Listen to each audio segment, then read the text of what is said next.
Okay, so hi everyone, welcome to Euron live lecture of Generative AI Certification Bootcamp 2.0. So I believe I'm audible and visible to all of you.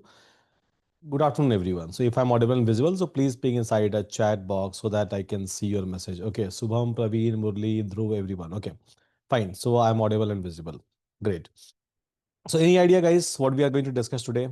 So any thoughts? I believe we talked about it in my previous lecture, but yeah, so Fast API. Yeah. So I was talking about Fast API in my previous lecture, and even in this lecture, so I'll be talking about Fast API and a couple of more examples. Obviously, we'll try to understand uh, with respect to Fast API. And I think I have given you some sort of a assignment in my previous lecture. So anyone who have gone through those assignments,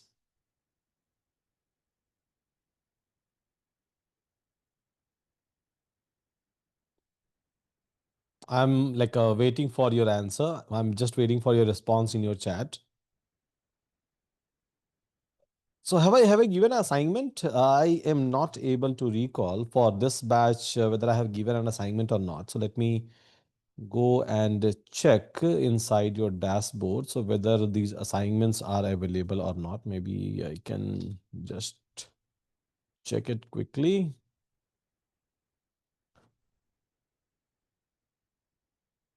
Okay, so 9th November.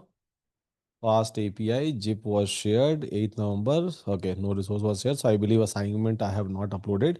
So fine, I'll just try to upload assignment in my today's lecture so that you all can do it. Yeah, fine, guys. Okay, so let me share my screen and let's start talking about the Fast API. So first of all, just try to open up a VS Code and same folder that we have been using before. Something they have released. Okay, so Fast API. Fine. Hmm. Okay. So we have seen so many different kind of example, and with those example, those small examples. So we were trying to understand that what this API actually is and how these APIs are technically going to work. So voice is little bias heavy muted type lag raha hai. Is it, guys? My voice is clear, right? Because I was taking class in morning and no one has complained so far. Yeah, so please check your voice from your end, Rajiv. I think from my end, it's pretty much clear. Yeah, as like everyone has responded inside a chat that you can see. Okay, fine, everyone. So let's start. So basically, we were talking about an API and fundamental of API concept. That is something that we have already discussed, right? So today, what we will do, so we'll try to quickly create a couple of more APIs, and with the help of those APIs, so we will try to understand that how we can try to create maybe a post method. Post method is something that I have already discussed, but again, I'll try to give you a couple of more examples, and then you will be able to understand how put is going to work, how delete is going to work, because there is something called as get, post, put, patch, delete. All of these options you all will be able to find out with respect to an API, and that is something that we are going to discuss over here. I try to install ngrok in my system, but my Windows Defender is considering it as a Trojan file and deleting it automatically. Any solution to this one? Yeah. So there is a solution. So you can try to open up a security. So just try to search for maybe a security, security, security, and then try to change it. Or maybe you can go to a setting, and even from there, so you will be able to see a privacy and security option, and then try to disable your protection or your security, which is by default enabled inside your Windows machine, and then it is going to allow you to install any software which it is not allowing you for now. So this is the like a solution for you, basically. Okay, so now let's go ahead and let's try to create one more file. So maybe I'm going to create a test.py file over here, and all of these installations are already ready. So back to back, we will start creating a API. So first of all, we have to do some sort of a import. So to create a fast API, so what you can do from a fast, fast, fast API, We can try to import basically a fast API over here, and then we can try to import a pydantic. So pydantic is nothing but for a schema validation. So whenever we are trying to do some sort of a post operation, whenever we are going to send a data inside a body and to an API, to a particular function via API, so obviously there is a pydantic validation which is required in case of a fast API. And this is where this pydantic comes into a picture. We have already discussed about that even in my previous lecture, right? So here, can we create a get put post delete in a separate file and call it in a main? You can try to create those things in any file of your choice. That's completely fine. So previously I have created main.py file. Today I have created test.py file. So this file is completely different, completely separate. So I'm not using a main file in my today's lecture. I'm using a test file. So likewise, you can try to create maybe any kind of a file with your name, and then you can try to run it. As simple as that. Yeah. So here, right? So learning Rowdy is saying, sir, can you provide or point to some resources to write a production grade code? You will be able to do it once you will build a couple of application and someone is going to validate it. So it's, I mean, like there are some sort of instruction that we have to follow, but unless and until you're not building something, you will not be able to understand. So let's start building something. Maybe small things in a beginning, and then maybe a full scale application that eventually we are going to do it. So here we are able to do some sort of a import, and now what I can do, I can try to create a app which is nothing but basically my object of a fast API, so that I will be able to use a fast API over here. Now once you are able to do that, right, so let's try to create a post method. Fine. So here I'm going to create a function called as maybe a create underscore student, create student. And here, so it is going to take some sort of a input, right? It is going to take some sort of a input. So maybe it is going to take a student ID, a student name, or maybe student age. So these are the input that we are supposed to provide, and via post method we have to provide. So if we have to provide something via post method, so in case of a fast API, we have to do a schema validation. Means when data will come, right? When data will come from other end, so we have to do a validation that, okay, so ID, student ID, if I'm talking about, so ID should have this kind of a data type, or name should have this kind of a data type, or age should have this kind of a data type. So to do this validation, this is where this pydantic class comes into a picture.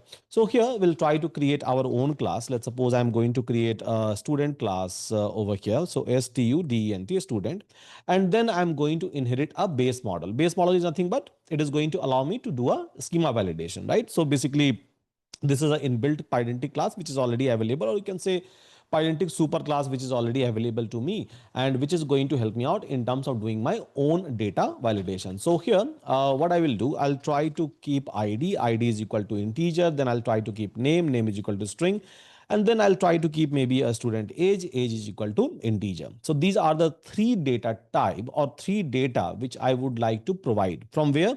So whenever I'm going to call an API, right? Whenever I'm going to call an API, so I will be able to get that as a input inside my function. And then after I will be able to get an input inside that function, then I can decide what I have to do next. So maybe I have to store those data, store those information into some of the file possible, right? Maybe I have to store or write those data into some of the databases. I'll talk about that part as well. So I'll be talking about a Postgres kind of a database. I will be talking about even a MongoDB kind of a database. Means I'm sending a data and my function is going to receive those data. And after receiving those data, we can try to decide that what we have to do next, by the way. So here, this pydantic class is going to help me out in terms of doing a data validation. So fine, this is a class which I have already created. Now here, so student, so what is a kind of a data it is going to take? So let's suppose student, and it is going to take a data which I have already defined inside my pydantic class. So that's the reason I'm saying that this is going to take this data which I have already defined inside the pydantic class. And then I can try to maybe just to showcase this one, I can try to, return the same data as it is. So whatever data which I'm going to give as an input, I'm just trying to give a return, as simple as that. So this is going to take this kind of a data, students kind of a data. And what is that? So that is basically ID, name, and age. Yeah, ID, name, and age. And then if I have to expose that as an API, so app.post, and maybe I can try to give some sort of a URL that, okay, fine. So this function is available at this particular URL. Making sense to all of us, guys? Yes, everyone. I believe this is something that we have already discussed. We already talked about, right? Yes, everyone.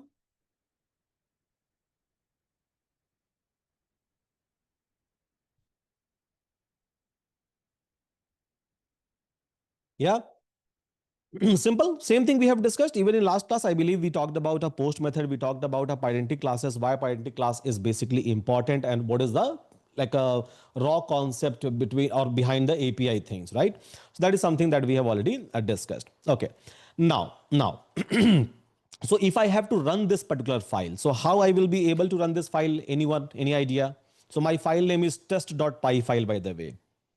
How I will be able to run it? So yeah, Prakhar is saying that UVcorn, then file name. So last time my file name was main, and many people, they generally gets confused with respect to a main. That main is something that we have to use all the time, but no, you are not supposed to use main all the time.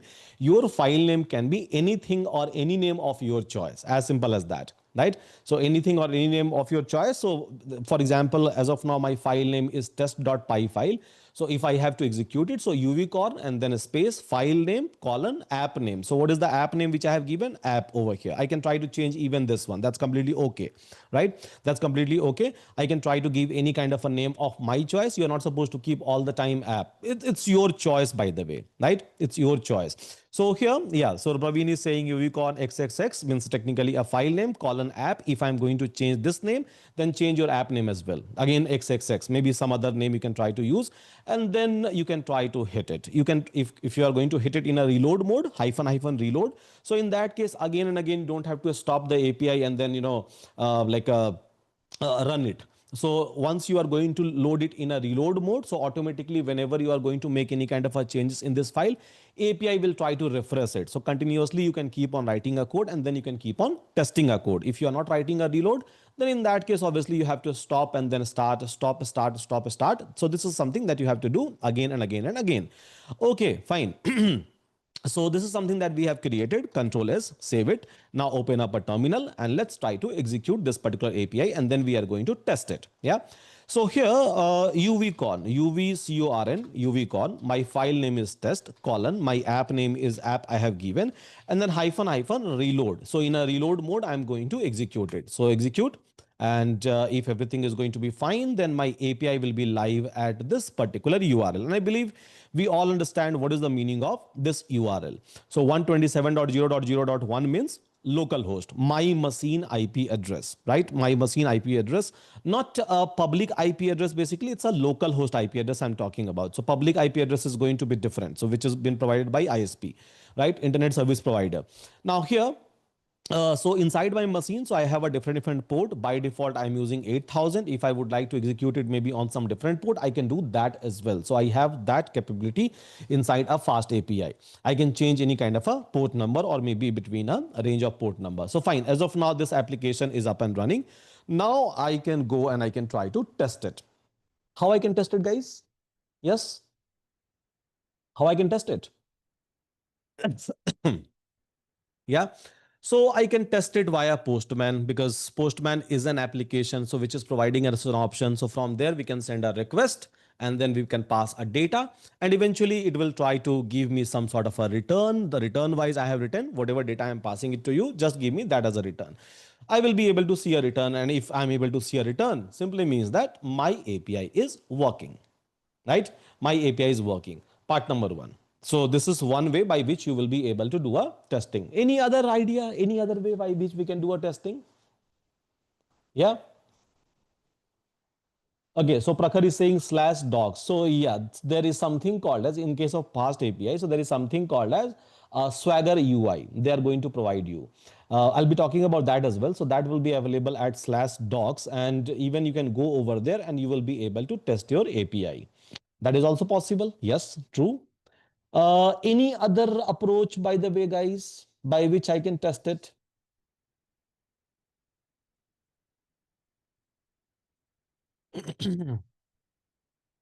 Postman and Swagger is fine. So those who are aware about Swagger, it's fine. Those who are not aware about Swagger, so sit tight. I'm going to show you that part as well. But yeah, so Arvind is saying curl. So curl is another way. Yeah, curl is another way. Deploy. So obviously, yeah, I can try to deploy it, and even after deploying it, I will be able to test it. Yeah, I will be able to test it. Even I can try to make it like a public with the help of ngrok, and then you all will be able to test it. That is also possible. So I mean, like, it's an API, right? So once something is available as an API, I can test it in my own way. As simple as that. Okay, fine. So one by one, let's try to like test it. So here my API is live, right? API is live. So first of all, what I will do, so I will try to test it via Postman. So let's go ahead and let's try to test it via Postman.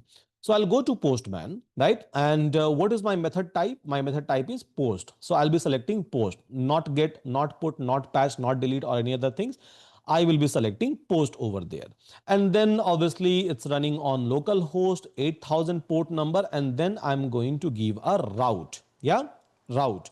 So what is a route for my function which I have defined? So route is slash student route. So I'm going to attach this particular route over here, this one. So this is the API endpoint. Fine. This is the API endpoint for that particular function. Now I have to pass a data. Yeah, I have to pass a data. What kind of a data I have to pass? This student, STUD kind of a data. So what is a type that we have defined? ID integer, name string, age is equal to integer. So this is the kind of a data I have to pass. Okay, let's go ahead and pass it. I'll go inside a body. So simple, click on body, and then over here, so select a JSON, right? So in this format, I'm going to pass a data. So it is going to give you an input panel. Now inside your input panel, you can try to define a data. Fine. So let's suppose ID. So ID is equals to, for example, 1, which I'm going to pass. And then basically I have a name, let's suppose. So name is equals to maybe SUDH. I'm going to define, and then I can try to define maybe a age. So age is a keyword which is given to me. Age is equal to 30. Let's suppose I'm going to define.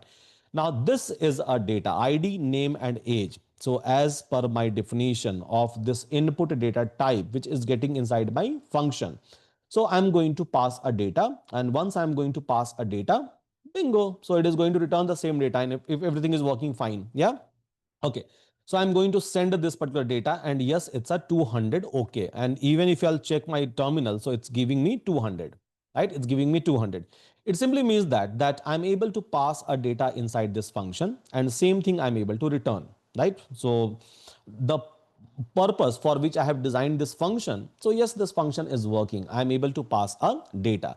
Let me ping you this code so that you all can test it from your end, and then you can let me know. Yeah. So this is the function that we have written, guys. And then let me ping you this URL as well. So if you are changing your URL, then change this as well. Otherwise, it is not going to work. And this is the input you are going to pass. Yeah, input all of you are going to pass. So test it and let me know if you are able to see 200 status case code or not. If you are able to get 200 status code, in that case, successfully you are able to hit your API.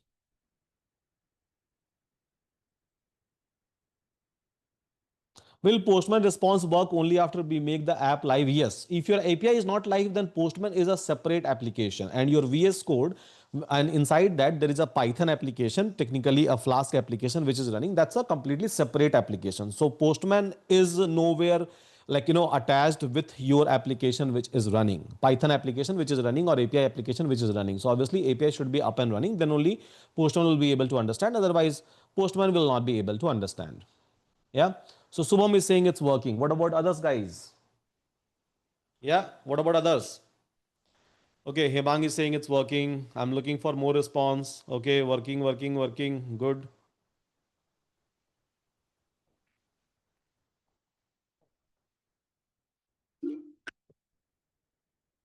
Only these many people? I'm expecting 50, 60 response at minimum, because that is the kind of a people that we have. Okay. Okay. So working, working. Don't ping me working if it's not working. So I mean, like, make it work and then ping me. I think that will be like a great. Okay, fine. So we are able to test this API, right? We are able to test this API via Postman. Now, same API, we can also try to test it via Swagger UI. So by default, in case of fast API, you will be able to get a Swagger UI. So let me like open up one of my browser, right? Any browser you can try to open up. And then at this 8,000, right? At this 8,000, just go and type docs. Yeah, docs, basically, and your API must be up and running in a backend. If it is not up and running, then obviously you will not be able to get anything. So localhost colon 8,000 and then docs. And if you are going to hit, you will be able to see this interface, and this interface is called as Swagger UI. So whatever API is running at this localhost 8,000 port, it is going to list down all the APIs, whether it's a 10 or 20 or 100 or maybe 1,000. So it is going to list down each and everything for you, and this is called as Swagger UI from Fast API itself. So by default, they have given you so that you can go ahead and you can try to do a testing on your own, right? को live करना है आप मेरे को tool का share कर देना कल नहीं था ओके 19 लाइव करना है okay. So here, right? So here inside this Swagger UI, if you will go and if you will click, so I have one API which is live, right? Which is live at this localhost 8,000 port number. And obviously, yeah, there is a student which is available to me. So I can try to test it even from there. So let's suppose I have not installed Postman, but still I would like to test my API. Yeah, so I don't need Postman. Maybe I can just use a inbuilt Swagger UI tool itself or Swagger UI web interface itself, and then also I will be able to test it. So simple, student API is visible to me. If I'm going to create something more, or even that will be visible. For example, so if I'll go to my VS Code, where is my VS Code? Yeah. So if I'll go to my VS Code, and let's suppose if I'm going to create same thing, maybe like multiple times, yeah, same thing. So a student, let's suppose 5, a student over here like a 4, a student over here like a 3, a student over here like a 2, and a student maybe 2, and a student maybe 1 over here. So all of this I have exposed as an API, Control S. So it will try to restart itself. And then if you will come to a Swagger UI, this one, right, docs, and refresh it, you will be able to find out student 1, 2, 3, 4, 5. So whatever number of API you have in that particular file, which is running on this particular port number at this local host or any other URL, right? Maybe like I have hosted it, I have deployed it. So maybe URL is going to change. It is not going to be 127.0.0.1. All of these things will be visible inside a Swagger UI. And this gives you a flexibility. Basically, this gives you a flexibility that without using any kind of a, Postman, you can try to come over here and you can try to test it.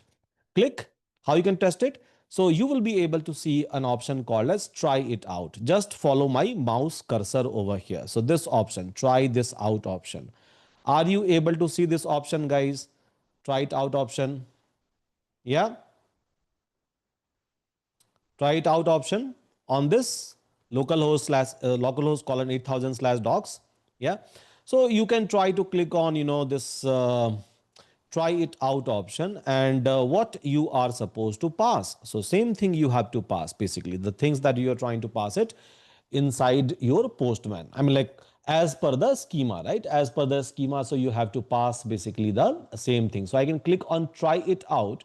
Once I'm going to click on try it out, so it is going to enable my input panel, and it is expecting ID, it is expecting name, and it is expecting age. So ID is equals to, I'm going to give, let's suppose 2, name wise. So I'm going to give, so in a beautiful format, it is going to give you. So you don't have to even go and create a JSON, just fill the data. So SUDHNSHU, I'm going to fill.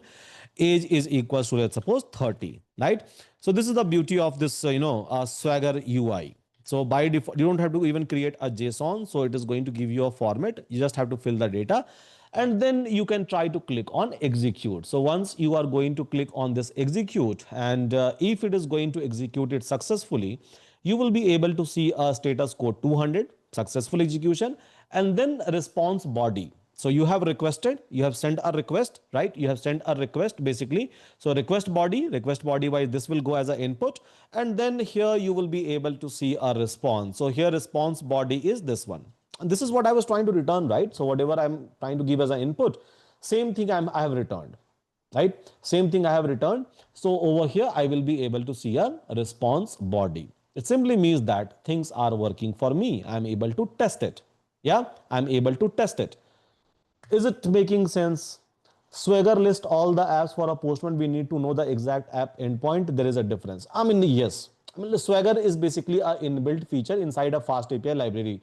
So if your fast API is running, so Swagger already understands each and everything that, okay, so what are the endpoint that you have created? So automatically it will list down all the endpoint. As you can see, it has listed down all of my endpoint. Whereas Postman is a separate independent third party tool. So it is not having any idea about your API. So you have to tell them that, okay, this is the URL and at this path. So this is the function which is available. This is something which I have to give as a input in case of Postman, right? In case of Postman, so you have to do all those configuration by yourself. In case of Swagger, nothing is required. And that's again one of the powerful tool which is given to you in terms of testing. Because if you are creating an API, obviously you have to go ahead with the testing. Without that, you can't like go with the next step, right? Yeah. So making sense, guys, to all of us? Yes. Yeah. The use of Swagger, basically. Yeah, so we all are able to use a Swagger. So from next time onwards, maybe you don't have to even go and use a Postman. That's completely okay, right? That's completely okay. What is the volume of the data we can send in the same request? I mean, like for one single request, you can send as many data as possible. That depends upon the API that you have created.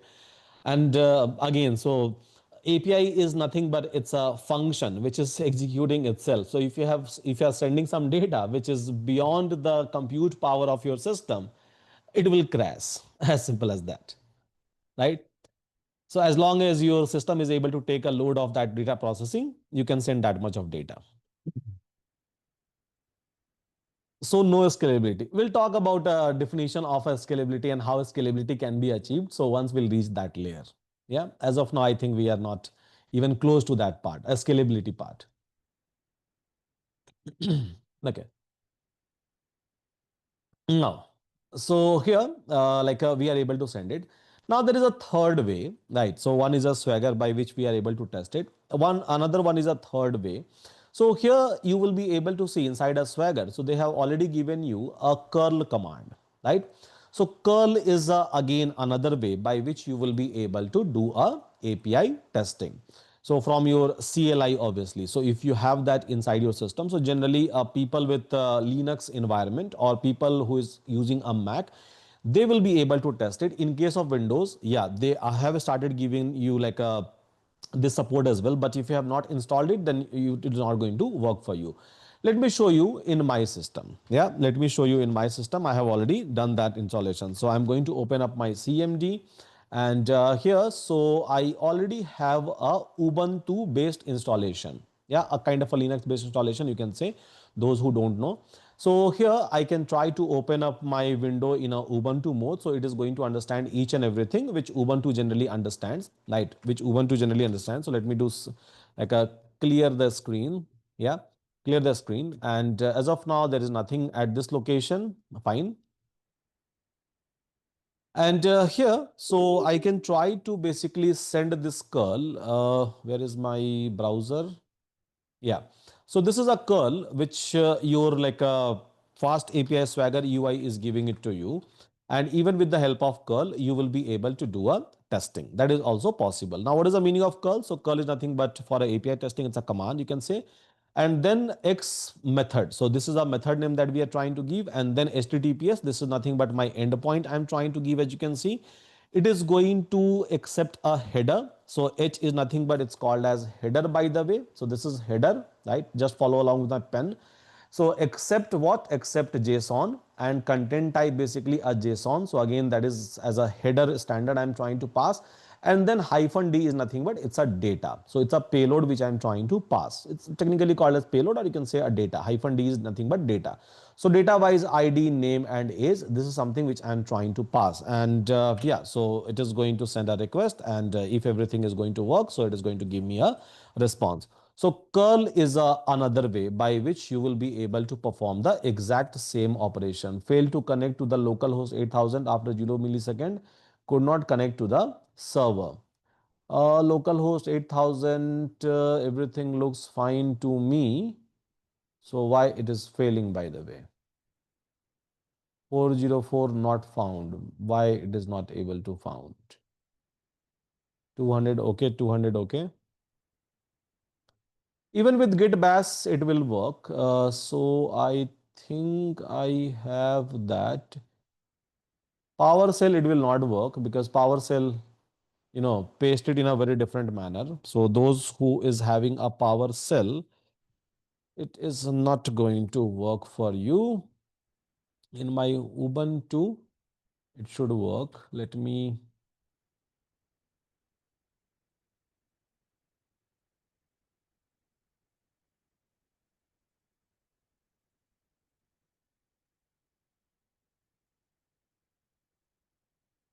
fail to connect to the localhost port 8000. It should not fail. Everything looks fine to me. My API is up and running.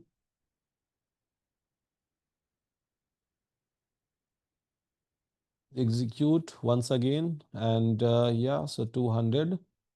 Good response. I'm able to see.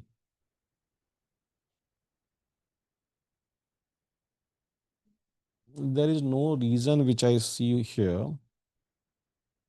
for a failure. Students 1 looks fine. 8000 port number, it is not able to hit. Okay, from a curl.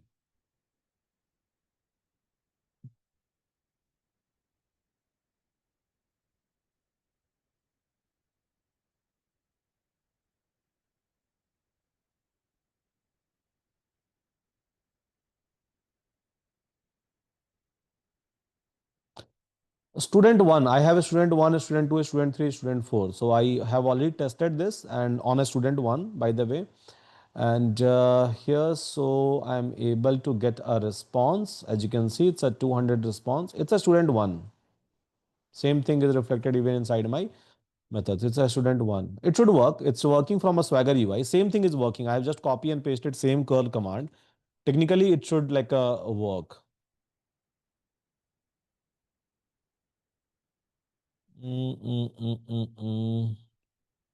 So localhost 8000, because this is a command given by Swagger itself. So there is no point of not working this one. So here again, so try it out and then maybe I can send some ID over here for.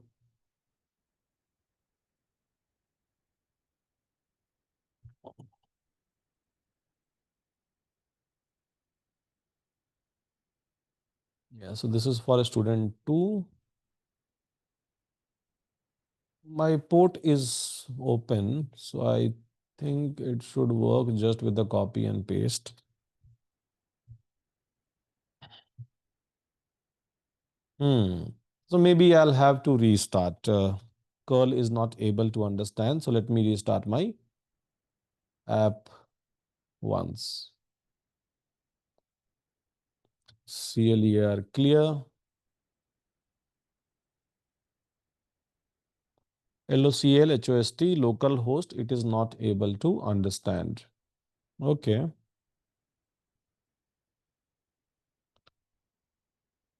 Copy this curl and 127.0.0.1. Let me test with this.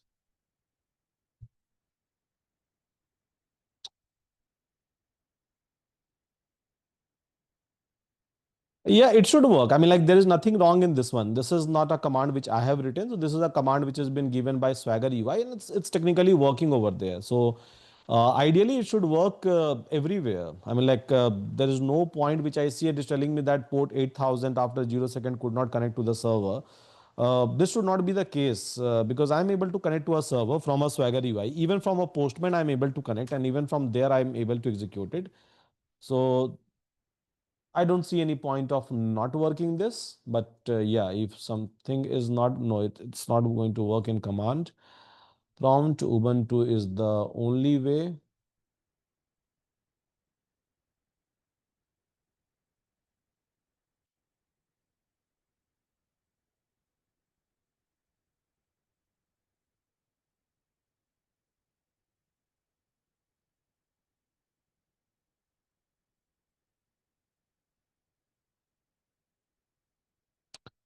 I think there is some issue with my WSL terminal which I'm using. Maybe it is not able to hit my other server. So let me close everything. Let me open up this, or I can select Ubuntu app, run as admin.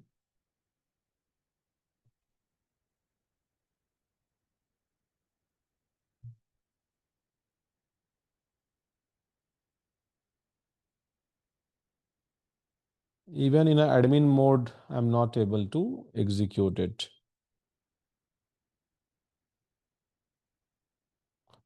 In Mac, it's working. It was working even in my system. So there is some issue with my WSL.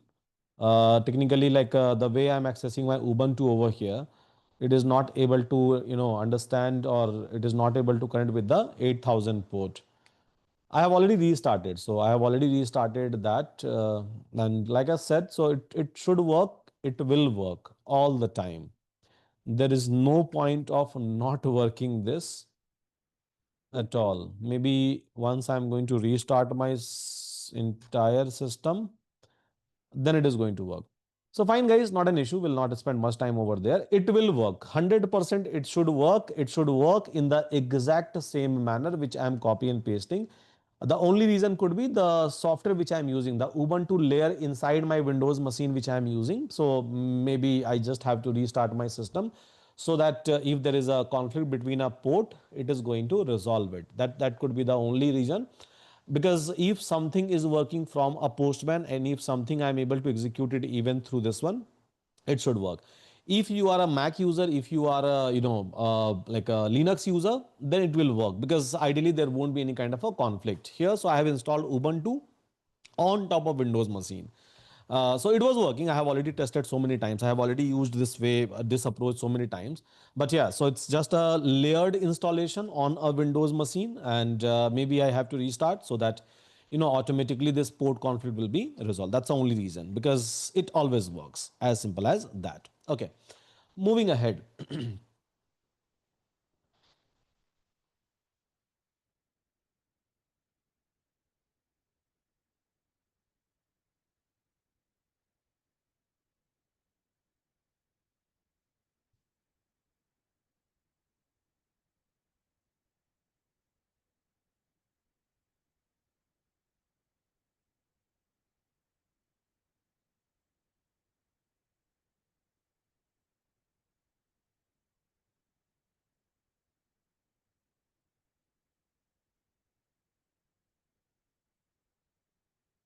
Okay, so yes, it's working in advanced. Yeah, like I said, it will work everywhere.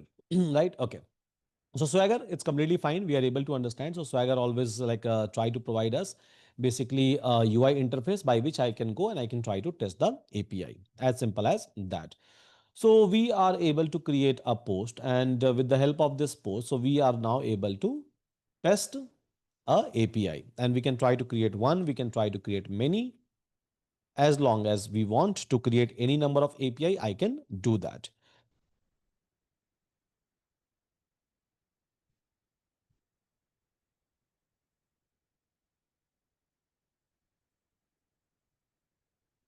Now, moving ahead. So let's suppose we are able to get a data. That's completely fine. We are able to get a data.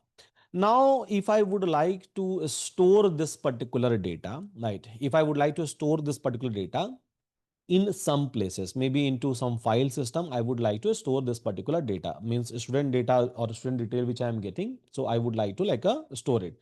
So how I would like to store it, this particular data. So maybe I can try to create one another function, so which is going to help me out in terms of saving a data. I can try to write down those functions over here as well, but I would like to follow a modularized approach, keeping that in a mind. So maybe I would like to store this data into some of the files, and I wanted to create a separate function for that one.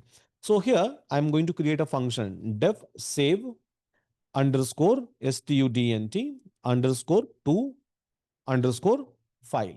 Maybe this is a function which I'm going to create. Now this function is going to take a data, whatever data that you are going to provide. This function is going to consider a data, and then it is going to write that particular data into a file. So maybe I can try to write down that data into a JSON file. I can try to write down those data into a TXT file, maybe into a CSV file, maybe into a Excel file, in any way I want. That's my choice. That's up to me. So, okay, let's try to write down that data into a simple TXT file. That is also possible, right? So here I'm trying to open up this file. So as of now, there is no file which is available to me. So just I'm trying to call with open what? Open student.txt. I'm trying to open it up into a append mode. I can try to open it up into W mode as well, write mode. So in case of write mode, it will overwrite all the time. So in case of append mode, so it will keep on appending a new data as long as I'm going to hit my file, or as long as I'm going to hit my API. So this is one of the small function which I have created, so which is going to help me out in terms of saving a data. Now here what I will do, so here I'll just do some sort of a modification. So whatever data which I'm going to receive, right? Whatever data which I'm going to receive, so maybe I can try to call a data variable and stud dot dict, so dot dictionary. So I'm simply saying that whenever you are trying to read a data, just do one thing: convert all of those data into a dictionary format, key value, key value, key value format, so that I will be able to extract data ID. I will be able, means whatever data I'm going to give as an input, from that I will be able to extract ID, I will be able to extract a name, I will be able to extract a age over here. So this is a data dictionary format of data I will be able to get. Now this data I'm going to provide it inside my save student file, and then stud, sorry, this one inside this data. Yeah. So data I'm going to provide, as simple as that. So this data I'm trying to pass inside this function, a function which I have written outside. Yeah, function which I have written outside. So in this, and then I can try to return a message saying so here message saying that student data saved successfully, and I eventually I will be able to see a file over here, and inside that I will be able to see a data. So in this manner, I'm trying to persist my data permanently inside my file system. Yeah, inside my file system. So let me ping you this piece of the code to all of you, right? So that you can test it along with me. So here is a save like a file option, and then I'm just trying to call it over here. It is going to save it and then return me a message. So it is not going to return me a data. So previously I was returning a data, but this time no, I don't want to return a data over here. Control S. So after Control S, maybe I can go and I can try to hit it from a Swagger UI itself. So refresh, and as of now I just have only one API, call it, and then I can try to click on try it out, and then I can try to provide my ID over here. Let's suppose ID is equals to 1, and then uh, name is equals to Sudhanshu over here, age is equals to, let's suppose I'm trying to give, and then execute. Now once I'm going to execute it, if I'll go back and if I'll check over here after execution, so I will be able to see for the very first time student.txt file. The file which was not available, but yeah, this is what like a with open does. So if file is not available, it is going to create one in a append mode or also in a write mode. So here, and if I'll go and if I'll try to, check this particular file, so maybe I should see something over here, which I'm not able to see as of now. I'm just able to see a file in this particular place. So any reason, guys? Yeah, any reason? I'm not able to see a data, by the way. So maybe I'll have to debug it and I'll have to test it. So here light span and then receive return this queue and then cancelled error call. Above exception has occurred. Let me terminate and run once again.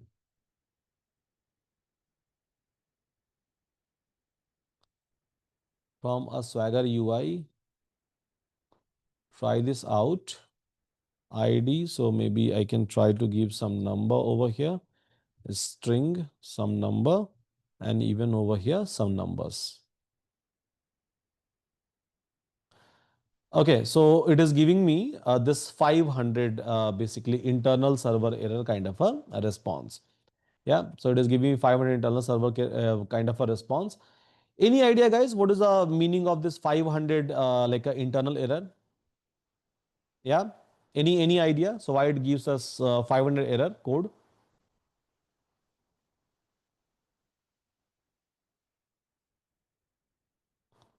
Okay, so Murli is saying path missing. Someone is saying like a code is failing. So this at this particular path, localhost 8000 students, everything is available to me. AVI server related issue. Server is not responding. Yeah, so server is technically not responding for me. And here, so f dot write data ID, data name, and data age. So this is the error which I have received. So from server side, I'm not able to get back the response. And this is the error it has highlighted. So attribute dictionary object has no attribute called as ID. So it is not able to find out ID. So it is failing somewhere over here. Okay, let me fix a little bit of my code. So f dot write data dot id, it is not able to identify, so it will not be able to identify even a name. Ideally, it should have identified this one, but okay. Instead of passing this, let me pass this stud directly over here. Let's see. Okay, server refreshed.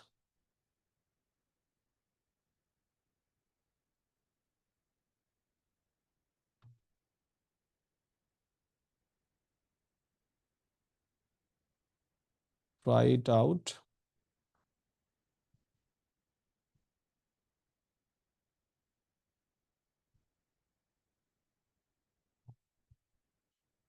Execute.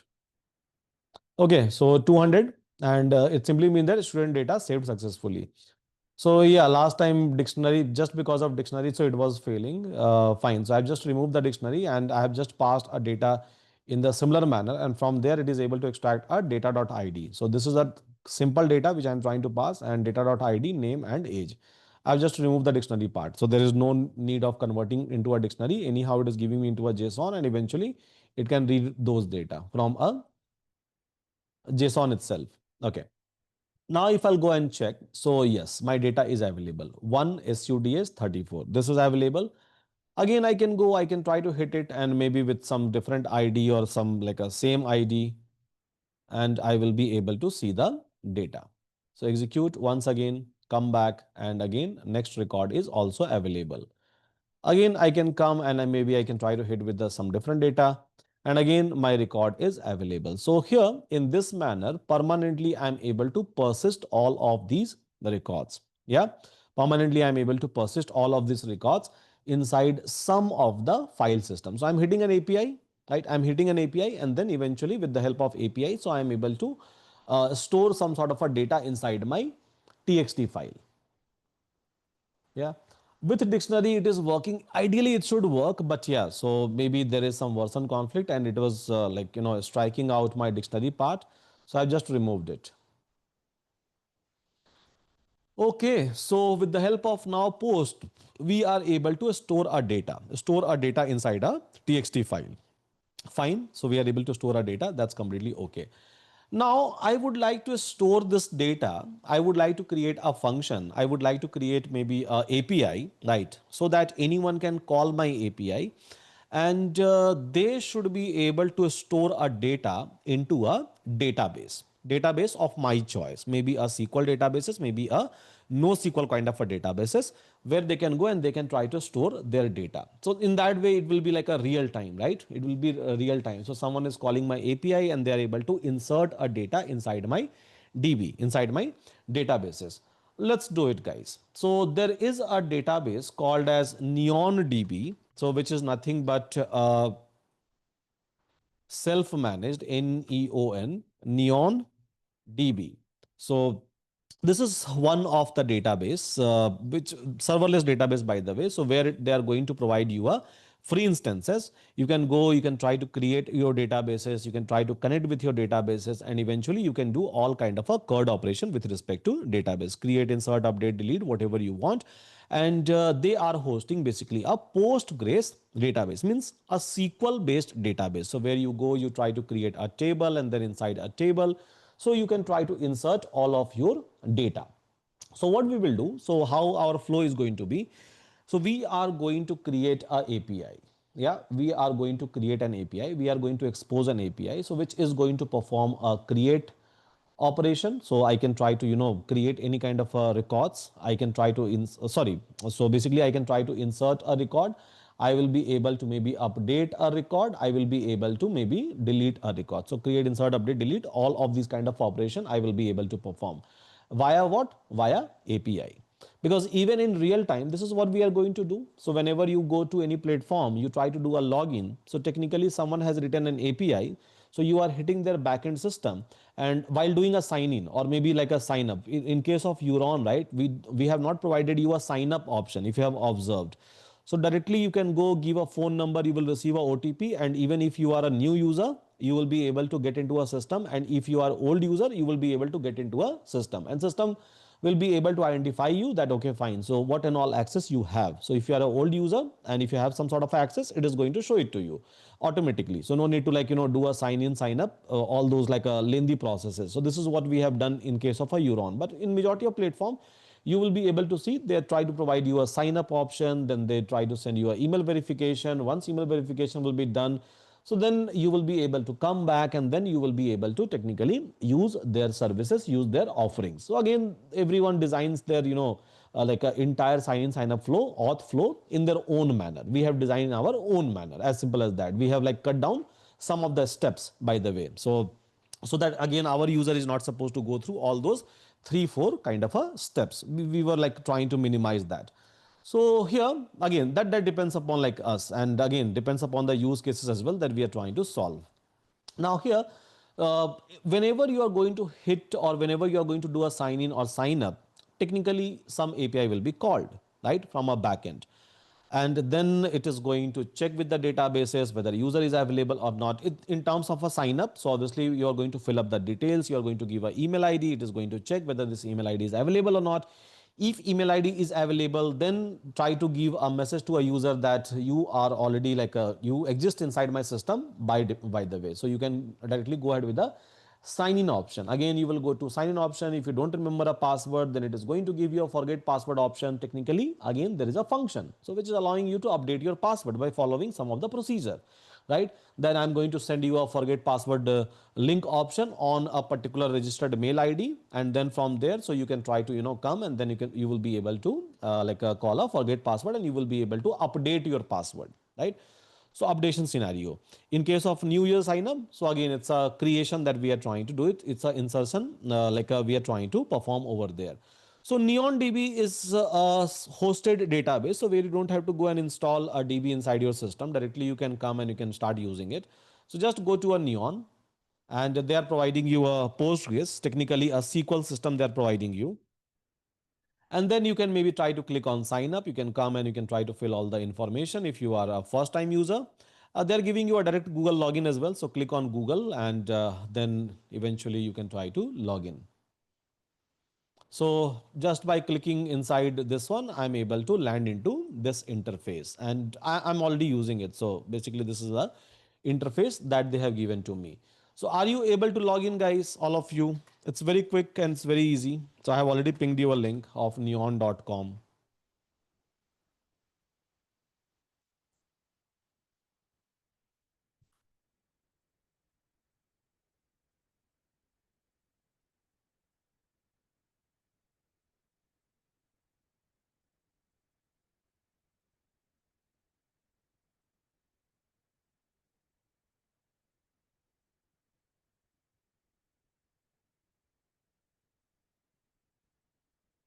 Fine, everyone. So are we able to log in?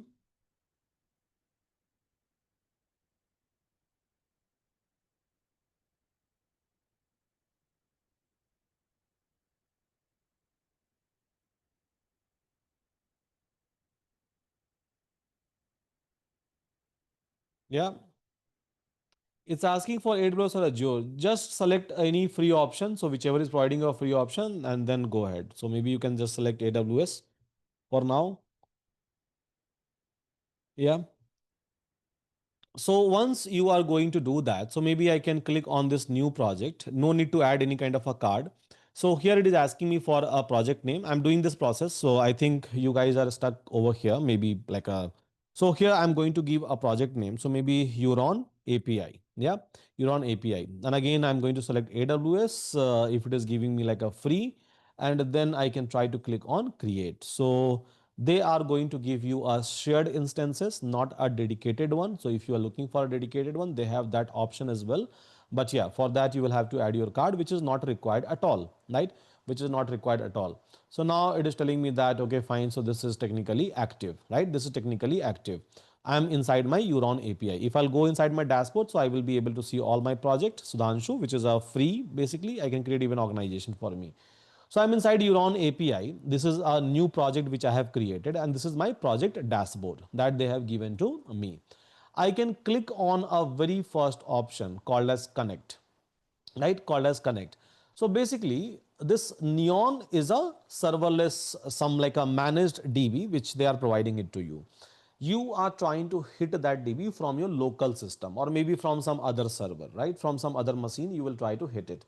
So obviously, first of all, you have to establish a communication. You have to establish a connects. Once you will be able to establish a connects, then you can do all kind of a database operation. You can try to like read, write, do whatever you want as per your need.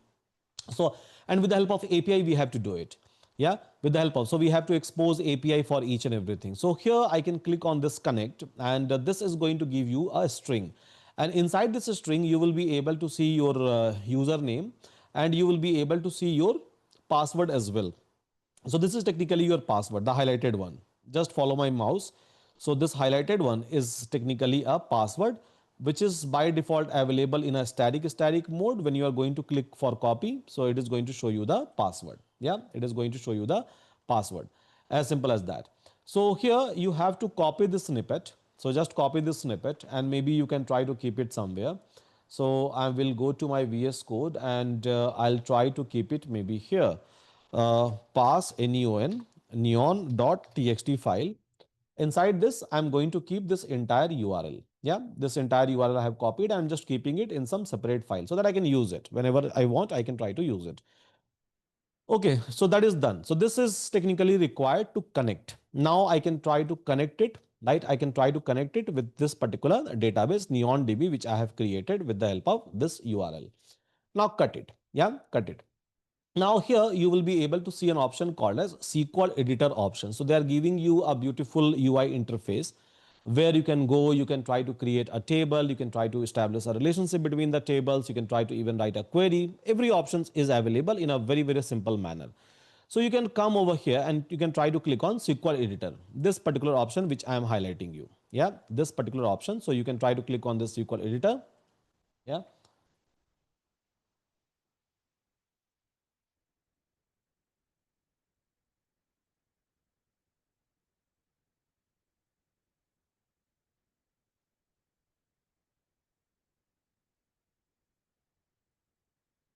fine. Now here, so I can try to click on the SQL editor, and it is giving me a kind of a panel. So where I can come and I can try to, run my query directly. So like delete everything. So it is giving me a kind of a panel. So where I can run the query. And again, if I have to create some sort of a tables, I will be able to create a table. If I have to do some sort of operations, even I will be able to fire a query, SQL query directly over here. So first of all, what I will do, I'll try to create a table over here, right? A simple schema I'll try to create so that, in that schema, I will be able to do some sort of a insert, update, delete kind of a operation with the help of API. Is it making sense, guys? Are we all on the same page? Yeah. Are we able to log into inside a Neon?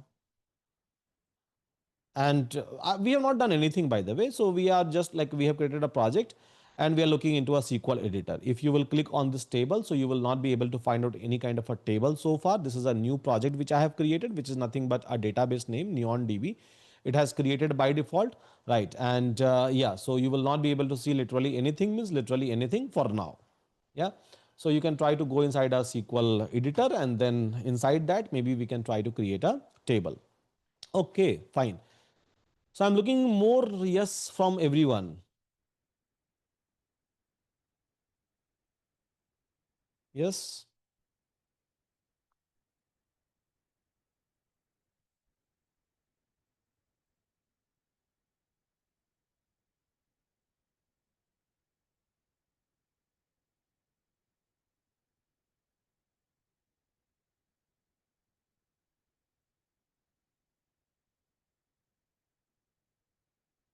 fine.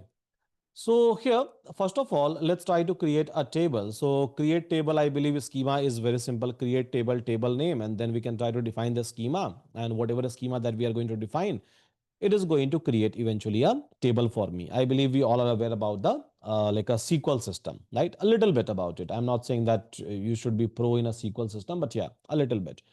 So here I can go and I can try to create maybe a student table. So create a table, CREAT, create table, and then STUDENT, student table. And inside this student table, so I would like to create maybe a ID column, so which is going to be the integer.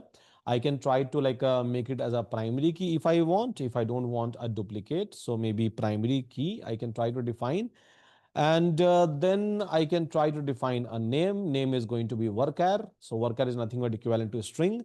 And I can try to give a size of the name that I can insert. So maybe 100, right? And it should not be null. So this is the constraint which I have written. I can try to skip that part if I want.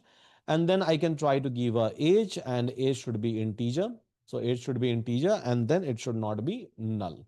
So this is how I have created a simple plain table. So you don't have to remember any of these commands. If you don't know, it's completely fine. Maybe take a help of GPT and then try to create a table. That's completely okay. Yeah, that's completely okay. So this is a table which I will be creating. So once I'm going to run it, if everything works fine, so table will be created. A statement executed successfully.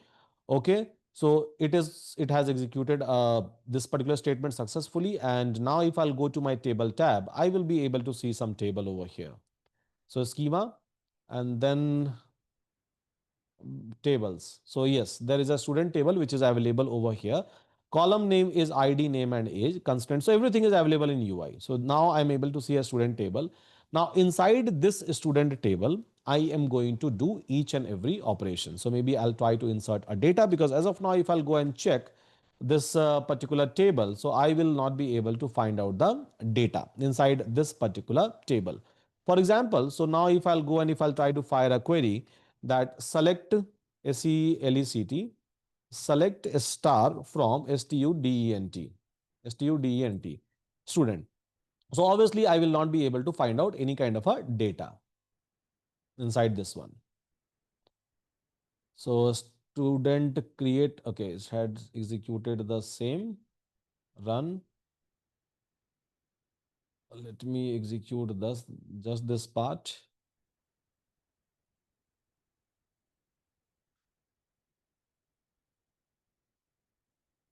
Statement executed successfully, but I'm not able to see any kind of a result over here.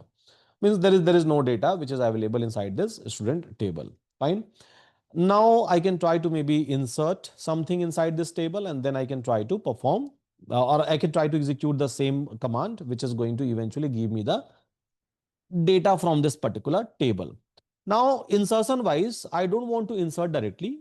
I can do it, right? I can do it. So insert into this table command, and then I can try to write the data over there. Even I can do a data insertion in a bulk mode. So Neon DB is providing you that option as well.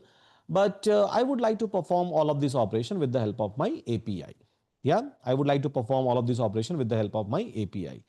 So shall we go ahead and do it, guys, with the help of API? Yes. Yeah. API. Okay. So that's a whole use case, right? I can go ahead and I can do this entire things even like without using an API. But no, in a real time, whenever we are going to, like I have given you example of login, or whenever you are going to search for some courses or anything, right? Or anything. So obviously everything should happen through an API. I will be having a back end and then there will be a front end. Click and then it is going to hit the API, and through the API it is supposed to perform all those backend operation which is going to happen inside my database. So obviously I have to expose it as an API, and with the help of API I have to perform all of these operation. Okay, fine. Come back to your VS Code. My Neon DB is fine.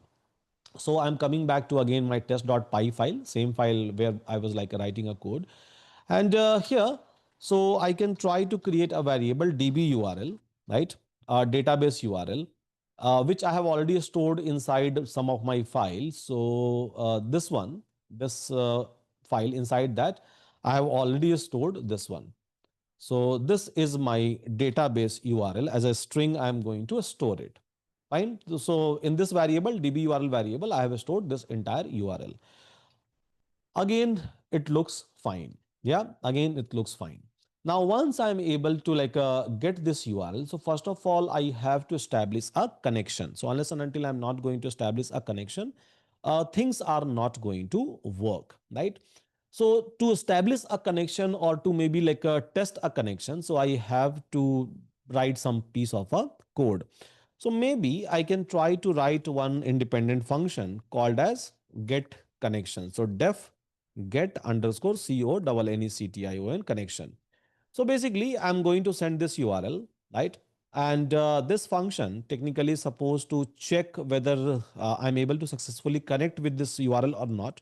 I'm able to successfully hit this particular database or not. And if I'm able to do it, then it's completely fine. I can go ahead with the next process, right? I can try to create a pointer, and with the help of that pointer, I will be able to execute my query. For example, insert, update, delete, whatever operation which I want, I will be able to do that. Okay. So this is my URL. Let me write down this get connection function over here.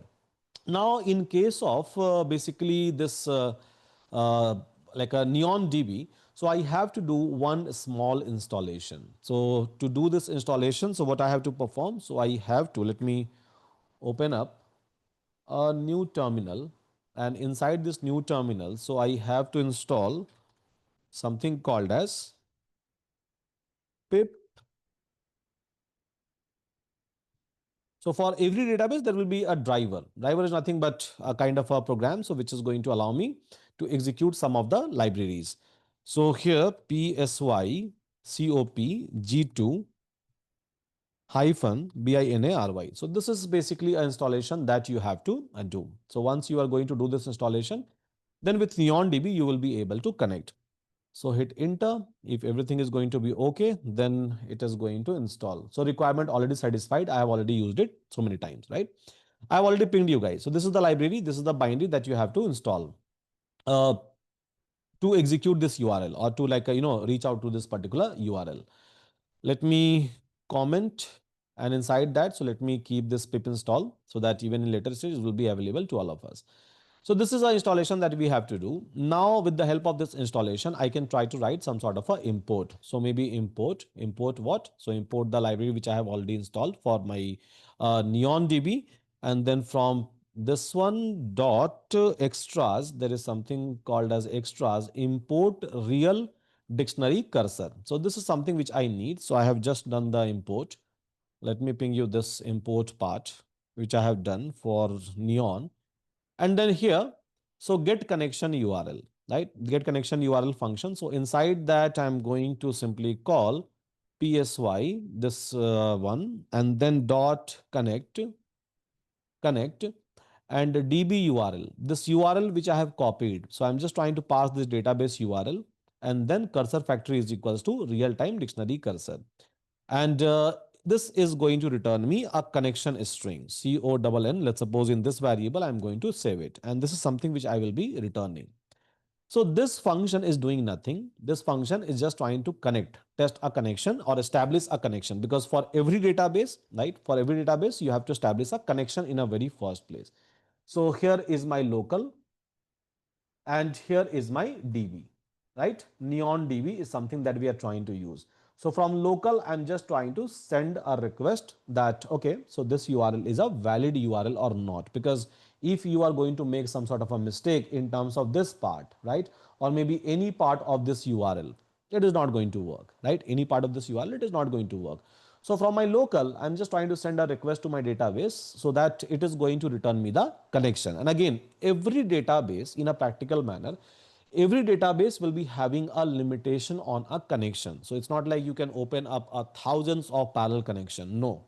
So there will be a limitation, and that you can try to set even inside a database configuration. It means it will be a database responsibility that how many connection I can try to allow at a time from one server. So there are a lot of configuration which happens over there. Let's not get into that.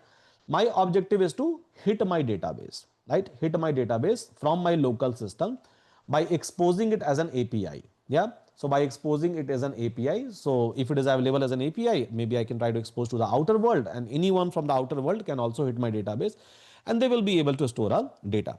So that is my objective. Now let's do it. Yeah, let's do it. So this is going to return the connection, simple connection, right? So it is testing this URL, nothing more than that. Once it is able to return this connection, right? So what we can do, so we can try to maybe write, or we can try to create one function over here. So def, and we can try to create a function, a store student, student, student in DB, right? So store student in DB. So obviously this function will get input from my API, right?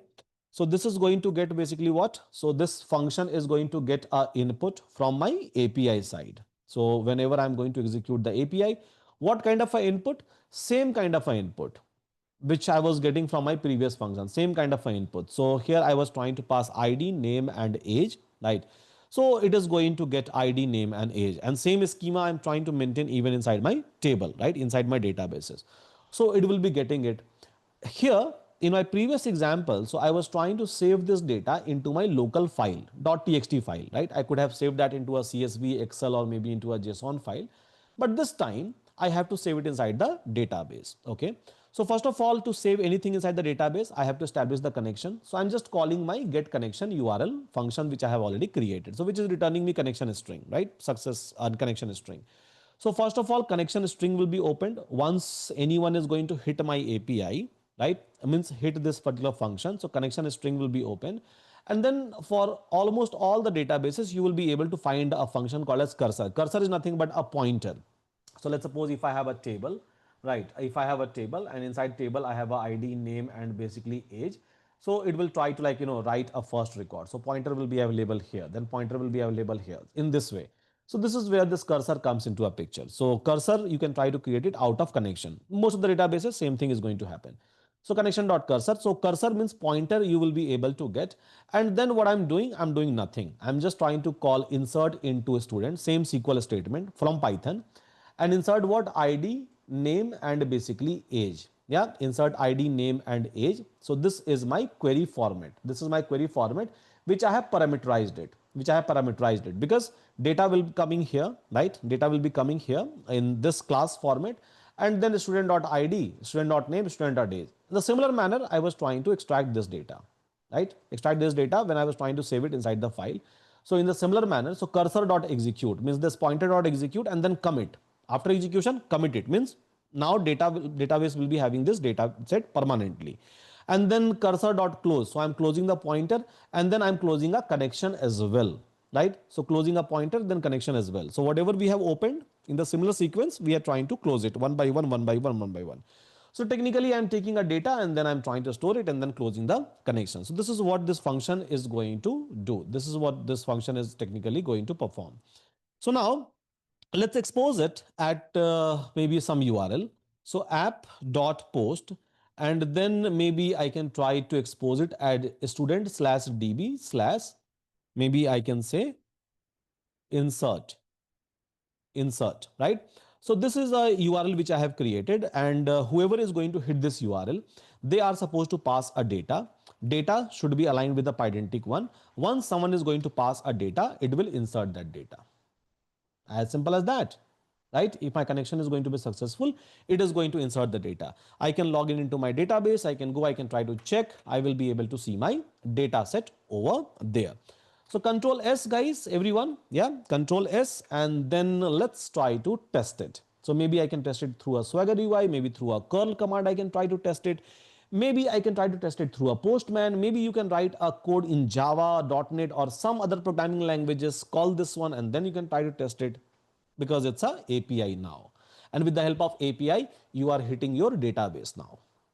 Yeah. So with the help of API, you are hitting your database now. So let me ping you this code, by the way. Uh, Copy, then paste. Okay, maybe I'm not able to paste all this piece of code in one shot. Just change URL. So if you are using my URL, then obviously you will end up inserting data into my database, not in yours. Okay, fine. And I have already applied a primary key constraint. So if you have already inserted, then I'll not be able to insert with the same ID. Now, guys, now, so let's try to test this API, which is available at this particular path. So here I can try to open up my Swagger UI, and here, so yeah, Swagger UI is giving me student DB insert option, store student into a database. I can try to click on try it out. Yeah. And it is looking for this as an input schema. So maybe I can try to give some like a ID for a student, and then I would like to store my record. So maybe SUDHNSHU, my age, I can try to store it something over here, right?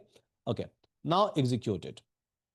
And then it is giving me 500 server error. So I have to go and check why I have received this error. Maybe I have to fix it, right? So it's a 500 error it is giving me at this particular URL 8000 port number. So let me go back to my VS Code and see if there is some error. So my UV con and is telling me that module this PSY cop G2 has, did you mean connect? So C, okay, I have written C double O. Okay, so let me fix that part. C O N E C T. Yes, this one. So this was the error. Save it, right? It will restart my API once again, and then I will try to hit it once again. Again, it has returned internal server error. It looks like I have not refreshed it, but let's go and check. So this time insert into a student. This value is this one, ID name. So undefined table relation students. Okay, table name I have given as S, but in my database, my table name was only student, right? Let me remove this part. So this I'm able to see it. Now let's go back, test it once again, execute. Again, internals. Okay, response body 200 null. I'm not returning anything as a response, right? So response body is equal to null, and successfully it is able to execute it. So here, if you will see, so I'm not returning anything. Maybe I can return one message over here that student data inserted into a database successfully. So this is a message. That's the reason it is giving me like a null. Yeah. So again, I can go and I can try to check. Maybe I can change this ID because this is a primary key. Yeah, so message student data inserted successfully into a database. Successfully. I can go and I can try to check inside my Neon DB, maybe. Yeah. So maybe run this one. And let's see. So if we are able to see some records. So yes, we are able to see a record inside my database, right? ID, name, age. So this is something which I have inserted and it is available inside my Neon DB. Via what? Via API, right? So now I can expose this API and I can give it to anyone. Anyone who will be having an API access, they will be able to insert a record, only insert, right? Whoever, so I don't have to expose this entire code part, the code that we have over here, right? I can simply like give a API and say that okay, fine. So like, go ahead and insert the records and they will be able to insert. Yes, everyone, class name is student. No, it was actually a table name. Table name was students, not a class. Class is fine.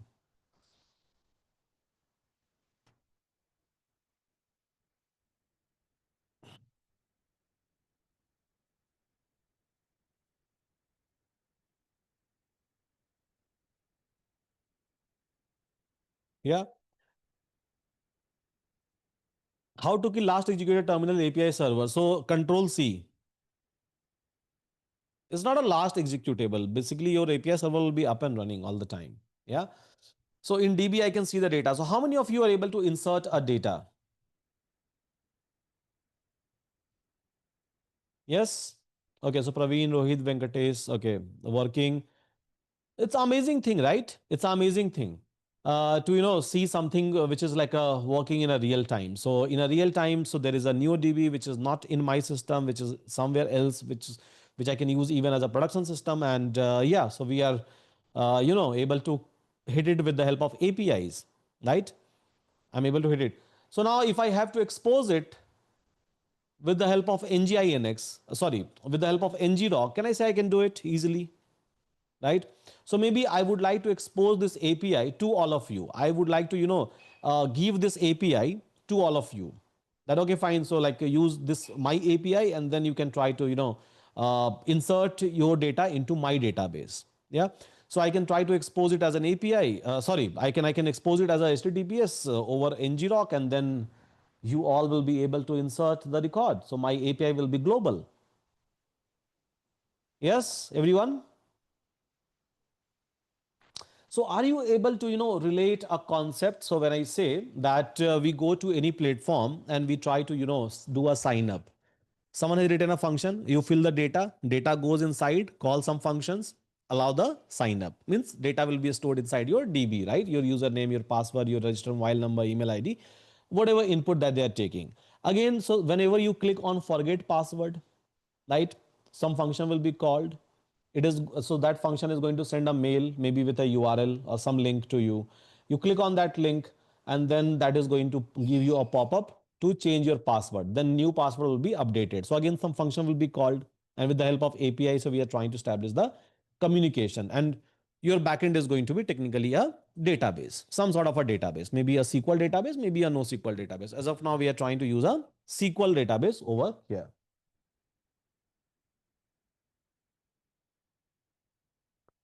Fine, everyone?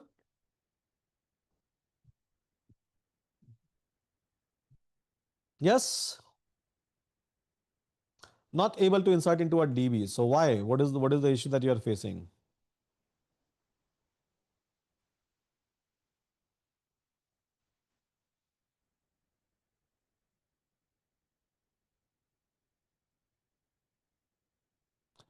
Let me ping you the piece of code. So this is basically for insertion. And yeah, so this is import and URL.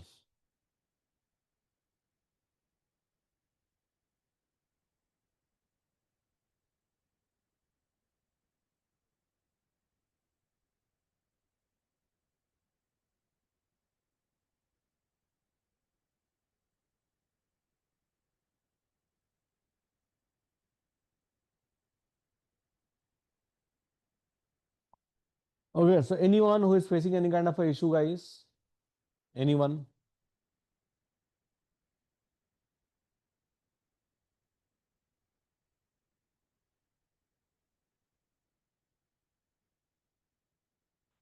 Please explain a shared student to DB one more time. This is a simple function. So I'm trying to establish a connection first of all, because if I have to insert anything into maybe a database, so like I said, so this is my local system, right? Things are running in my local system. And then we have a database, Neon database, let's suppose.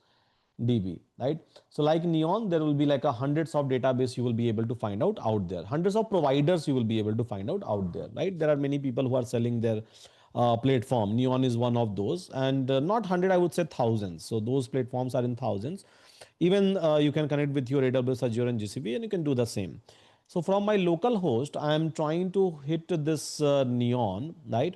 So to hit this Neon database, I have to create a connection first of all, right? Connection establishment is important. So from any system to DB, basically connection. So this is where this connection comes into picture. So I'm trying to like call my connection. So technically I'm trying to, call the URL, which I have received from my Neon itself. Connection is string, right? And then once this will be done, so inside this database, I will be having a tables, right? So I'm trying to hit a tables. Now to hit a tables, So technically my table is having, let's suppose, ID, name, and age. So one by one, one by one, one by one, I have to insert a record, right? One by one, I have to insert a record inside my table. So most of your SQL DB, they try to provide a function called as cursor. Almost everyone, right? They try to provide you the function called as cursor. So cursor is nothing but a kind of a pointer. So this will come over here. Let's suppose it will write a record. So what record? These two lines, right? These two lines. So simple SQL query, insert into table name. This is the table that we have created, ID, name, and age. So ID, this, name, this, age, this. So we have given a parameterized option that we are going to provide this data, right? From where this data will come, by the way, yeah. So data will come from this function input, which you are technically inserting it from an API. From API, you are sending a value of ID, value of name, value of age. So it will come from there. It is going to call, it is going to cursor.execute. It is going to execute what? Insert query, this query, right? With what kind of a data? So this kind of a data. So once it will be done, then commit operation. Commit means permanently store it inside the DB. And if some user is trying to check, so you should show that one. If you are not doing a commit operation, then in that case, permanently it will not be stored inside the DB. So that's a functionality of a database, which connection is supposed to perform. And then cursor.close, so pointer.close, connection.close. So connection that we have opened up, close that connection as well, and then return whatever message that you would like to showcase to a API user. That's it. Yeah, that's it. Very much logical, you can say, and pretty much like a connected. Yeah, pretty much connected. So if I'm able to store something into this database, I can, like, able to store into any of such kind of a DB in this entire universe, right? In this entire universe. Can you please show where we can see the inserted data? Okay, so if you will go to a Neon DB, right? So there is a SQL editor. You can check everything from there itself. So I have written a query over here. Select a star from student. Select it, run it. So it is going to show you a data below, right? So I'm just firing a select command, by the way. Okay, someone has also inserted this data. I have not inserted. So someone else has inserted by using my URL. Can we also do a data loading from text to Neon DB? Yes, you just have to write the function. So write a function which will read a data from your TXT file, JSON file, or any given files, and then insert those record in the same schema format to a Neon DB. Everything is possible. Like, your imagination is the only limit in terms of technology or programming. Everything is possible. How to map the column? So basically there must be some separator, right? So for example, maybe a comma, maybe a space that you must be using. So you try to use those delimiters for every line. That depends upon you, how you are holding your data in which file. If it is a JSON, then simple key value kind of a mapping. But yeah, in case of a TXT file, the way I'm storing, maybe separator wise, line by line, you can process the data, and then in one line, separator could be your space over here, a single space that will behave as a delimiter for you. For a storedb function to work, do we have to, like, define a class student earlier? It is mandatory. Yes, that is mandatory, because that is not for storing a data. That is basically for creating a post request. See, I'm using the same class still, right? So basically that is a pydentic one. This is the reason I talked about a pydentic, right? So whenever you try to pass a data via API, so on a first layer itself, API will do the validation.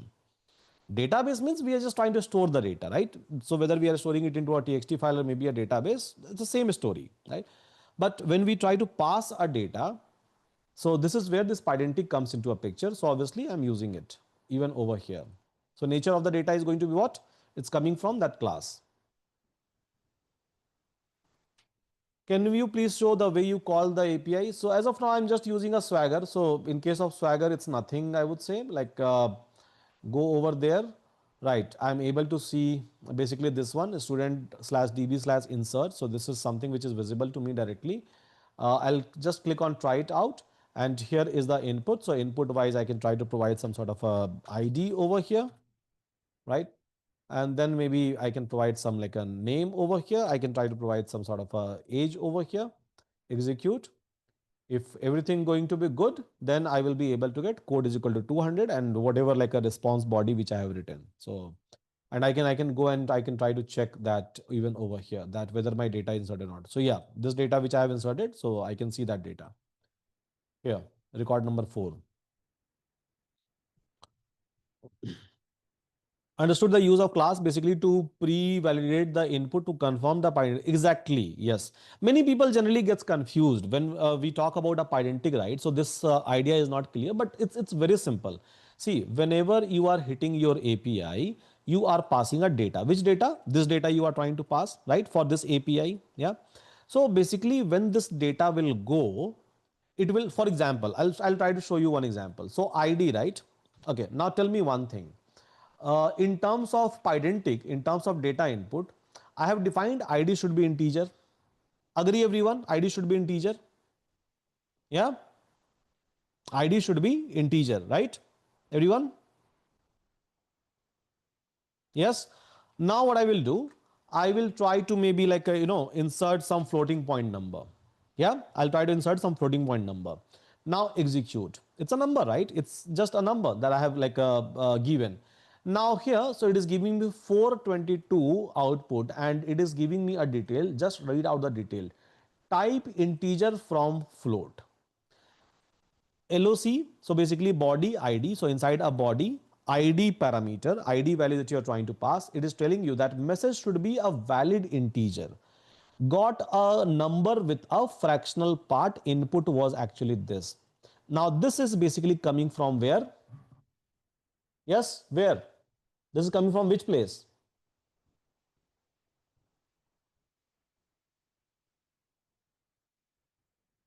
Pydantic. Basically, this is our use of pydantic. So if I have defined that it should take list as an input, tuples as an input, dictionary as an input, so whenever you will try to pass a data, it will check on that layer itself before even executing your lower label, which is a final layer, this one. It will not even allow to come over here. It will stop here itself at the time of data input itself. It will stop you, right? It will start giving you the error that okay, you have to stop it, first of all correct your data, and then you will be able to execute my function. Otherwise I'm not allowing you to execute my function. This is what it means, and this is where pydantic comes into a picture. Hope it is making sense to all of us.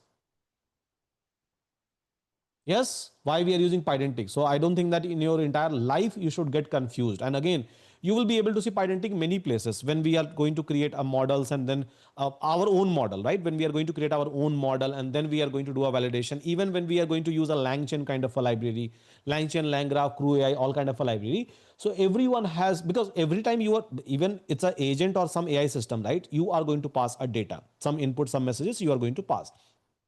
So nowadays, every library have started doing an implementation of pydantic. Everyone by default they are using, they have like adopted that as a standard.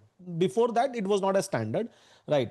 So like if you will look into some code base 2 or 3 year back or 5 year back, so many people was not following that. But nowadays, since last 1 2 year, almost every new library that you will be able to find out in a Python, so they have started implementing this pydantic concept.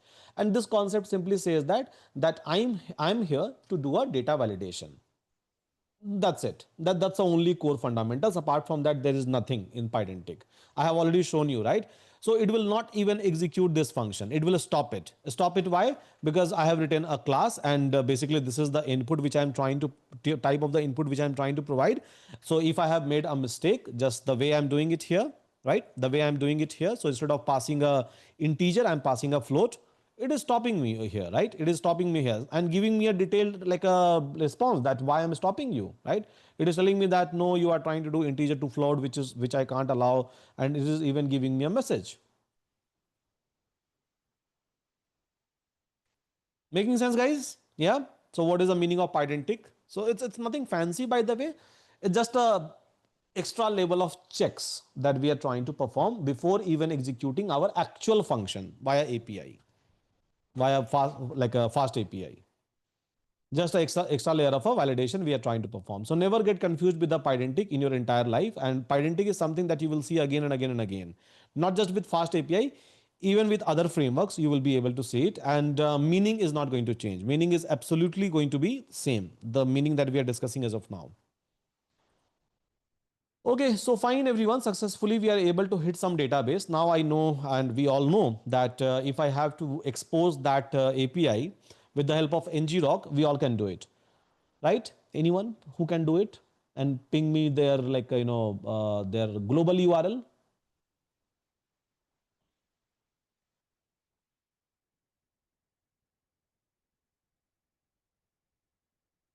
Yeah, so anyone who can just expose it, guys, and give me their global URL with the help of NGRock so that I can hit your API from my system and I can maybe insert some data inside your system. Yeah.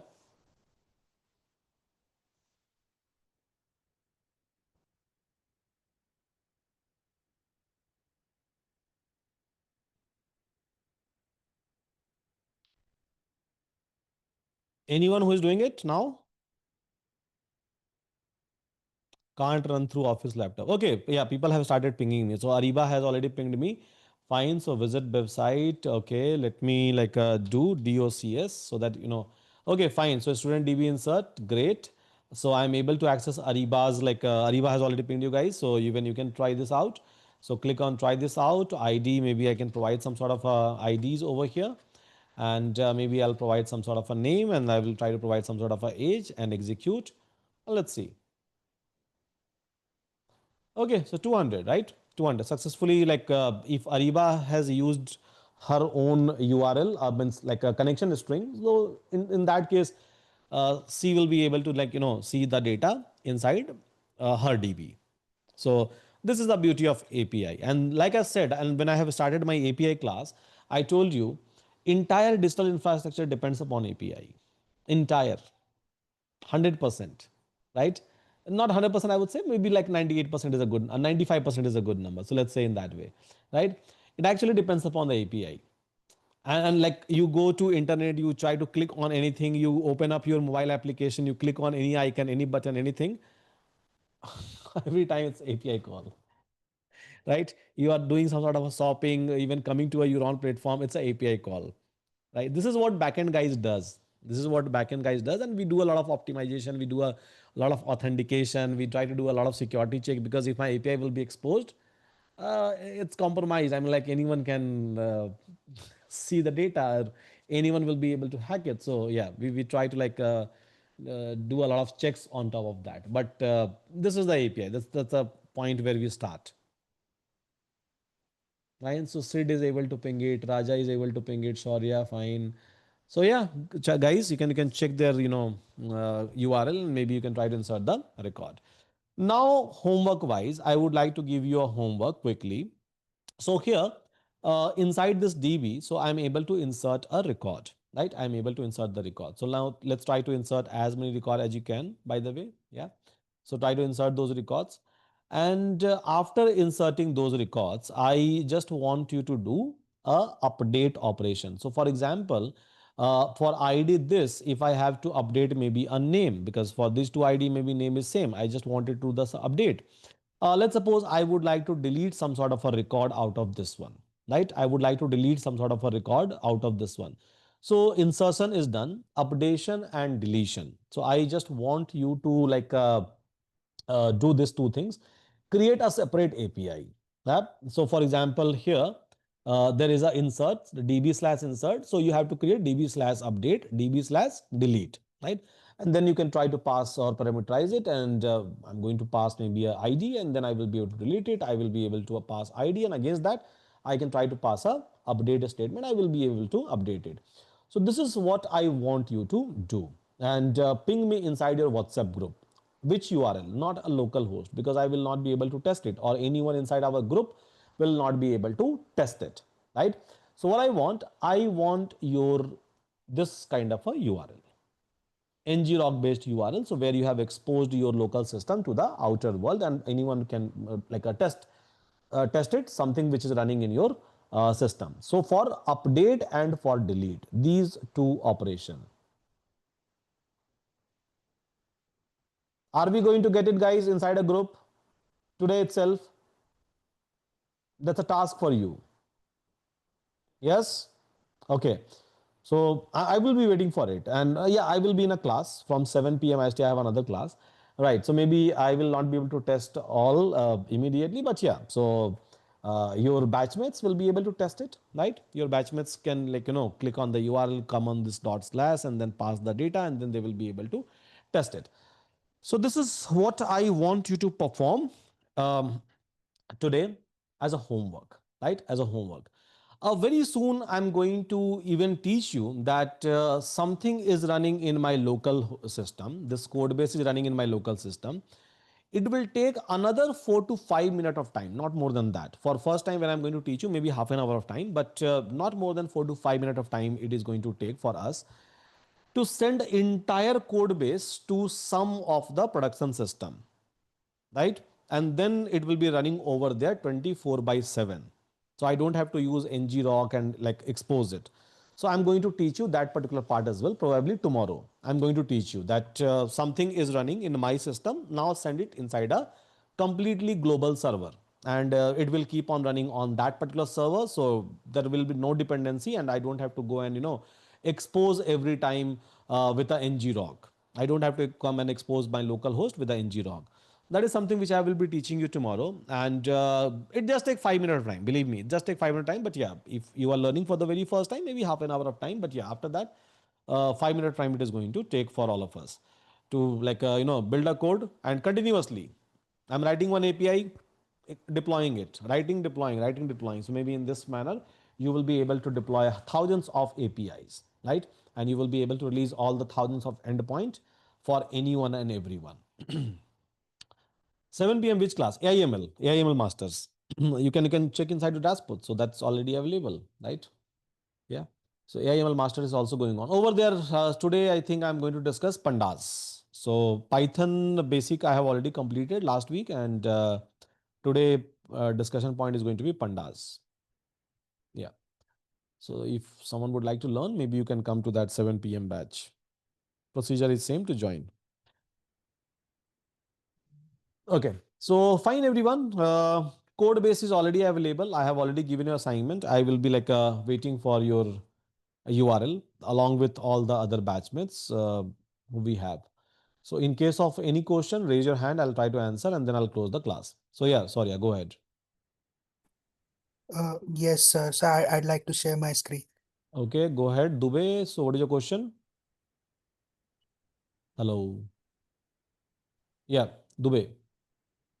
Actually, I missed the ng rock only. If you can help, why? Because everything is working. This DB, I inserted data. So in Okay, the come, previous, come as a panelist. Yeah, join the screen. Okay, anyone guys, anyone else apart from Soria and Dubey? No question. So everything is fine for everyone. That's amazing. can I share my screen now? Yeah. So anyone, Soria and Dubey, both of you can share a screen simultaneously. It's fine. Like we Okay, have. I'm sharing. I'm Yeah. sharing. Yeah. Can you see my screen? Not yet. It's loading, No. I believe. Okay, okay. Yeah, here now it should be. It should be. Now I can see So your screen. okay, so everything is working here. You asked to use the ng rock only. So I have So already talked about ngrok in last class. Have you joined last I class? yeah, I was, and ngrok was not downloaded, so there is some path issues. Now, yesterday I tried before class started, Okay. so everything is working, even though ngrok I installed, but how to use that I missed. Okay. Sorry. Got it. Do one thing Yeah, first of all. Run this file. So run this application first of all. Yeah, Ubicon test app. Fine. It's running. It's running at 8,000 port number. Right. And you have to do what? yeah, yeah, You yeah. have to do a tunneling. Now open up your ngrok or wherever you have a ngrok like file available. Leave it. Leave this system. Leave it. Okay. So Yeah. what I did, I just pip install ngrok like that way. Might be I need to see that video, or you can quickly help on this. Can you go to Google? No, you don't have to like do in that way. So you have to basically install I think I did that. Uh-huh. go to Google for search ngrok. It's Yeah. already ngrok. ngrok, Sorry. not kgrok. Sorry. Yeah. ngrok download. Mm-hmm. Download it now.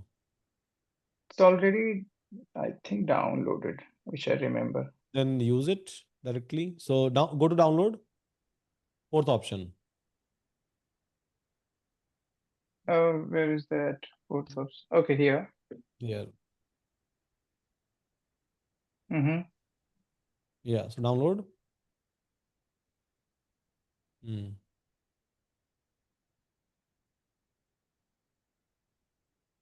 Okay, so virus detected. So maybe you have to like switch off your security. So protection. Otherwise, it is not allowing you to download. You will not be able to download at all. So switch off your security. In between, so sorry, I can share a screen. I can see like multiple screen at a time. So go to privacy and security, and then from there you can switch off. Yes, Mm-hmm. sir. Yeah. Can you see Yeah. my screen, sir? Yeah, sorry, it's loading. Yeah, now I can see your screen. Yes, tell me. Yeah, so this insert operation I'm not able to perform in the database. Okay, so Can you this please DB, check? DB, this is fine. Okay, so looks fine to me. Student, what is that? Okay, so this is show me your class, identity class that you have created. So what is a class name? Students is capital. Copy that class name. कहाँ से It's करते the हैं यहाँ same. Yeah, selection. copy the class name and then you have to use a same class name even over here. Is it done? Yes, it's the same. Same class, right? Okay, so now it is like trying to update your API. And this is the new issue it has given to you. So let me check line number. Just a minute. Await getter. So where you have this issue, asynchronous exception, cancelled error, received during handling the above exception. There is a go up little bit and show me the error, exception, error, the error that you are getting in a terminal here. Yeah, show me like move little bit slower over here. So base event, no, come down, come down. Or maybe you can do one thing. Give me a control. I'll do it. Yeah, Sir, give me. Oh, it's working fine now. It's working. No, no, as in I changed the name of the class. So if you Hmm. go to the latest status of the terminal, Yeah, it's so now it is giving you different error. Maybe you can try to check. So now hit the API because yeah, that was a issue which it was showing you. Now try to yeah, hit the API. yes.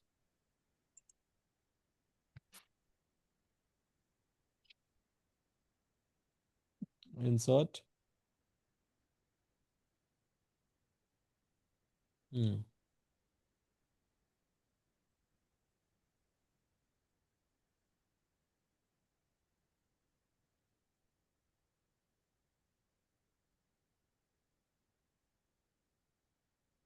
Hmm. Show me the response.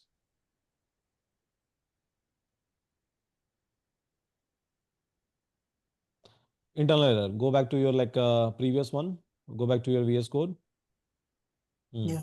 So there is a error.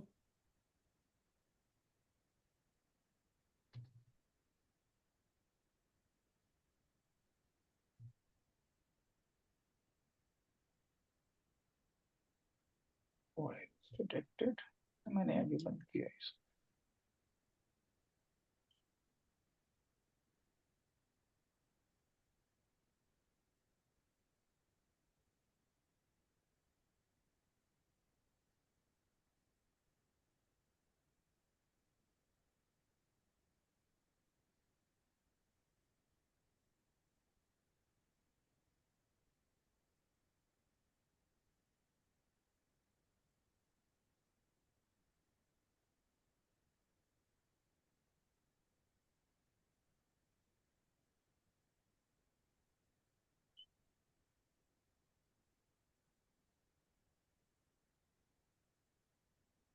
Hmm. Okay. In your privacy setting.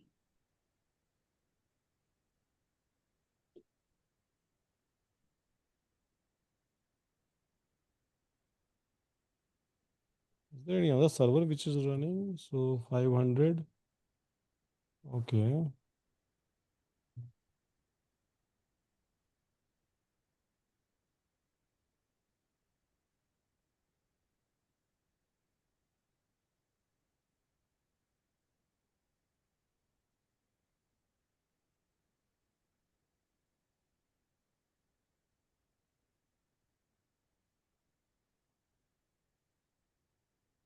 Non-type object has no attributes. URSVR cursor fine. Cursor connection is the issue. Then this. Okay, fine. So cursor connection. This is the error. Hmm. Let me fix that part then. So this run as GI. Okay. So cursor connection. So connect is equal to this. Connection is this one. Student is something that you're trying to provide. Insert into a student. This. Okay, that's fine. Cursor is equal to close. Connection. So everything looks fine to me. Now, why it is not doing it?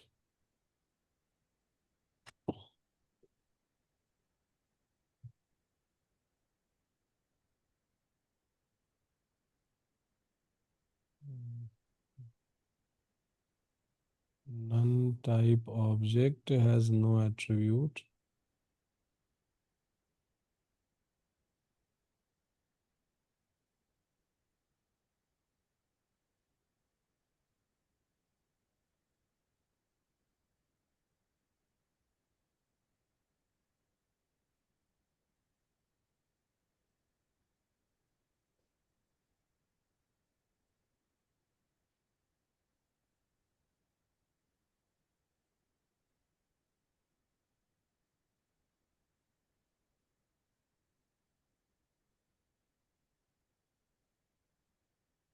Just small ID, name, and age.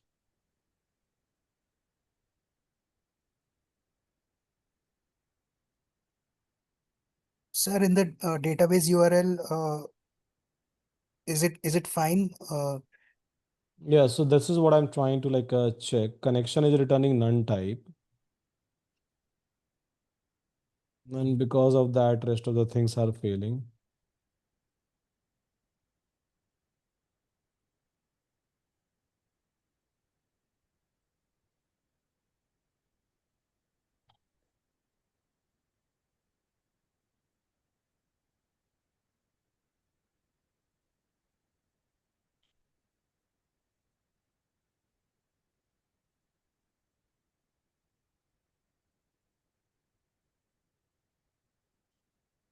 Okay, just remove this part. I'm not able to control your screen. Maybe I'll again give up the remote control and control it once again. Give me control once again.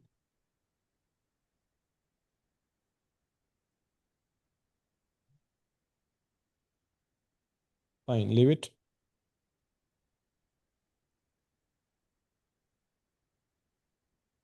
Hmm. Leave it. So inside are double quotes. Hmm.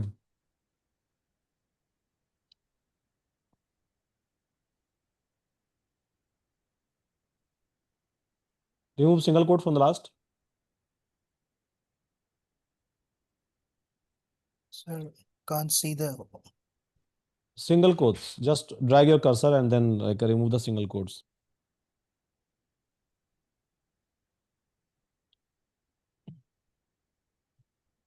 Control S. Yeah, it's autosave. Fine.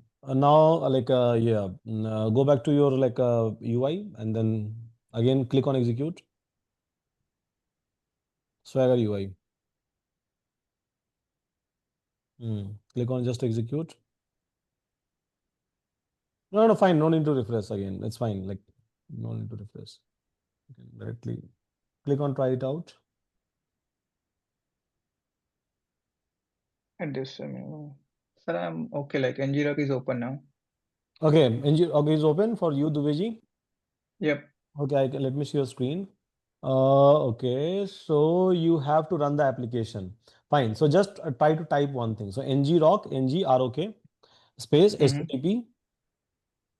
http and your application not https. No, no, no. Just only http. Only http. Remove s. Okay. Only http space. No, no, no. Not even this one. Column and slash slash. Okay. Okay. HTTP Okay. space, and you have to expose something which is running in your local system to the outer world, right? So your system on your system, something is that thing is running on 8,000 port number. Yeah, 8,000 port number. Mm. No, no, no. Don't need to copy. Go back, go back. I'm just trying to explain you. Okay. Okay. Yeah, write 8,000. Done. Hit enter. Nothing needs to be done. So ngrok is not recognized as an internal external command. You told me that ngrok is installed, right? Yeah, install it means I just downloaded, and Okay. Okay. then after I just clicked on this and Fine. so start. Okay. Do one thing. Let me. I was wondering that you are telling me it's installed. Okay. Just do one thing. Give me a control. Okay, approve. Yeah, confirm. Hmm. You have not unzipped it. I'm looking into your zip अरे file. यार shit. साला ये तो- Yeah. So just अब- unzip it first. Unzip it and then. Okay. Let me do it. Leave Hmm. your system. Leave your system. I'll do Okay, it. okay, okay, okay. So extract all. Hmm. It's a silly mistakes. An issue happens. Okay. So now I can go to your CMD from here. NGROK. Recognize it seems NGROK HTTP and your port number is 8000. Hmm. It's live. Now error it has given you fine authentication fail. Okay, it's a normal issue. So go back to your like Google where you have downloaded the ngrok. Okay. Hmm. So from here I did. Go inside ngrok. Second tab. Okay. Yeah. Go inside ngrok. Yeah. Now come to this next part token. So just do a login once. It will show you the token. Which one? Login. Just do a login. It will give you Google option. Yeah, login with the Google.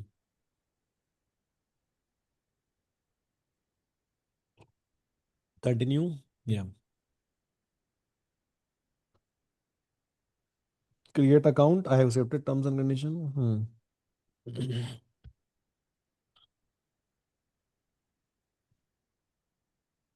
Oh, Skip this part. Skip it. Got it.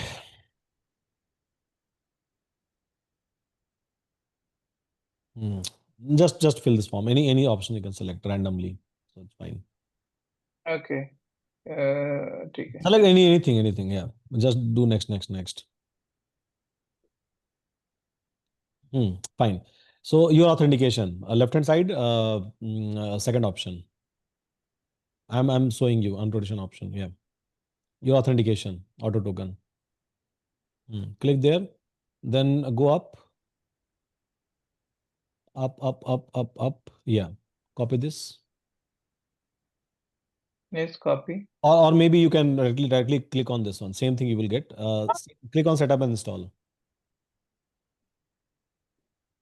Click on Okay. setup and install. Yeah. Click your Windows. Okay. Come down. Okay. Now come to this one and copy this one. Simple. Nothing to do anything. Like copy this one. So which Copy one? this Okay, one. this one. Okay, Yeah. copied. Copy it. Go back to the command prompt which I have opened. Yeah. So here we have ngrok. Paste it. Enter. Now ngrok HTTP 8000. It will work. Now this is your URL. The URL which we were waiting for. This one. Sir, Okay, this.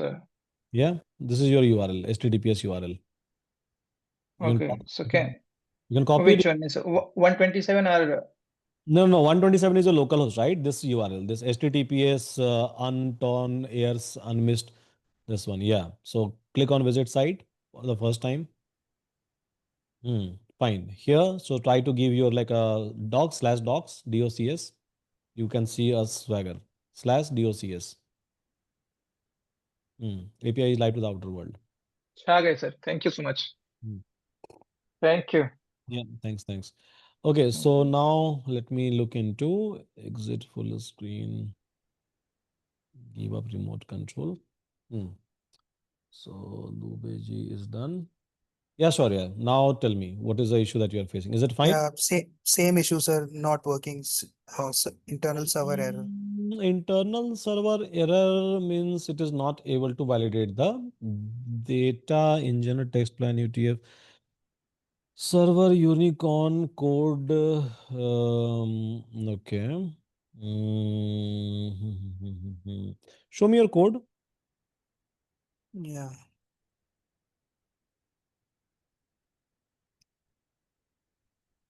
And none type object has attribute cursor. So it is failing somewhere in a connection side, it seems, because that is the issue. Line number 33, I can see. So line number 33, just go to line number 33. So line number 33, cursor, and then when it is trying to call cursor connection, it is failing. Show me your like this one, get connection URL function. Okay, you are not doing a return. That's the reason. You have to return the connection, right? Okay. Yeah, My because bad. of return the connection. Everything is fine now. Control S, now test it, it will work.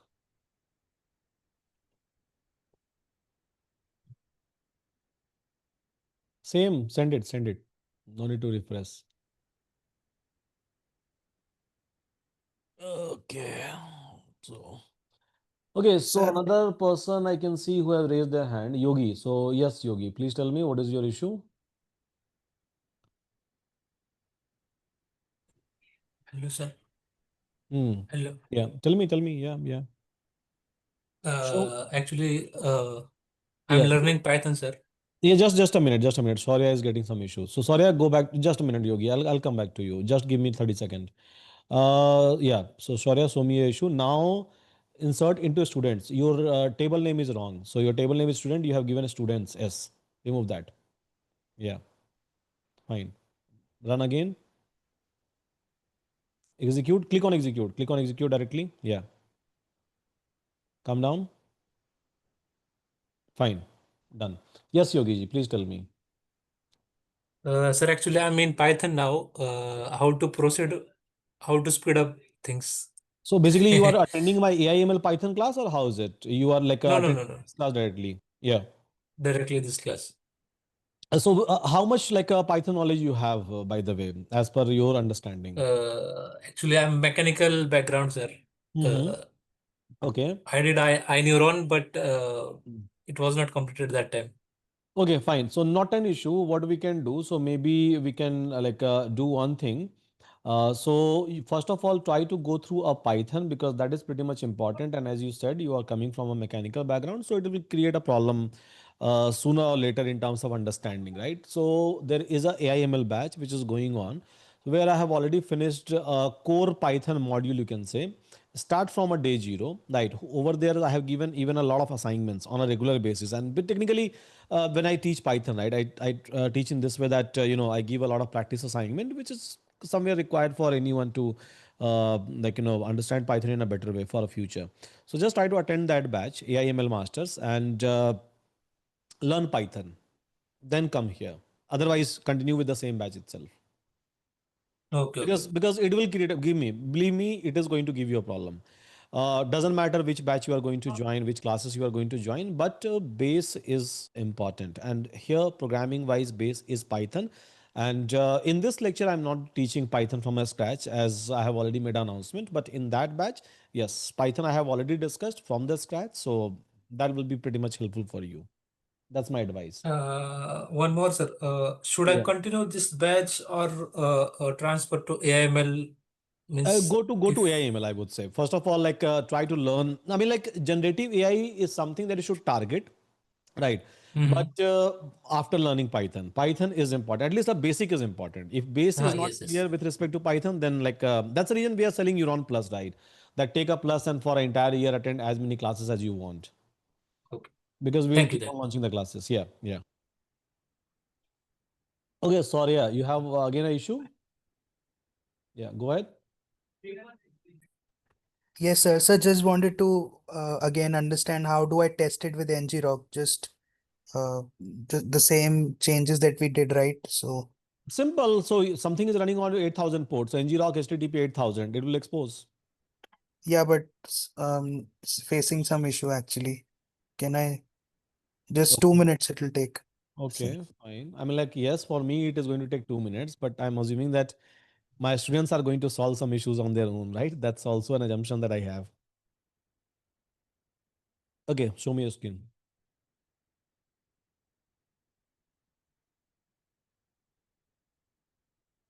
Yeah. Can you see my screen, sir? It's loading. Yeah, I can see your screen. Yes, yes. So I use this URL, right? Yeah, fine. Yes, yes, yeah. So I think it's already exposed. So this URL, yes, still dev. Yeah, yeah, but when I Slash docs, right? At this home, this is the home path. This is still 8,000 port number from localhost. So slash docs, then only you will be able to see Sugar UI, right? This one. okay, so this one has both That's the capability base in terms URL. of That's only till port number, localhost and 8,000 port that you have written. So if you yeah, just go back to your CMD, go back to your command prompt, CMD. Yeah, where you have used this ngrok. Yeah, come open up that part. Now just see over here. Till what part it has exposed? Only till 8,000, right? After 8,000, we try to write slash docs or slash my APIs, API URL. We try to write, correct. right? API Same. endpoint, yeah. Yeah. So this is representing only till this point, till this point. After that, whatever you do it in the same way. And sir, one more question. So this URL is always static, right? Every time we hit ngrok, the same Hmm. URL is going to be generated. Generally, they give you a different name over here. Different name over here. But I have observed that it has always been the same for me Or every time. for your account in general, maybe today they are giving you this, maybe tomorrow they will. If you're looking for a static URL, right, then you have to go with the paid plan. Okay, Yeah, okay, they used to sell the services. So yeah, it is somewhat like a random one. yeah, okay. Thank you so much, sir. Yeah, yeah, thanks. Yeah. Okay, so fine everyone. Hope all of you have enjoyed this today's class. You are able to learn something. So tomorrow we'll continue the same. I'm like learning wise. We'll continue with the API. I can see so many of you have already pinged me URL. I'm assuming that it's like update and delete. So yeah, Prakhar's URL I can see, Saurabh's URL I can see. NVN has also pinged me the URL. So I'm closing this class. Maybe you can try to ping your URL inside your WhatsApp group so that all of you can discuss about it and maybe share some sort of a thoughts and codes with each and everyone. Before tomorrow's class, I want 100% of people who have joined this class to complete this particular, homework.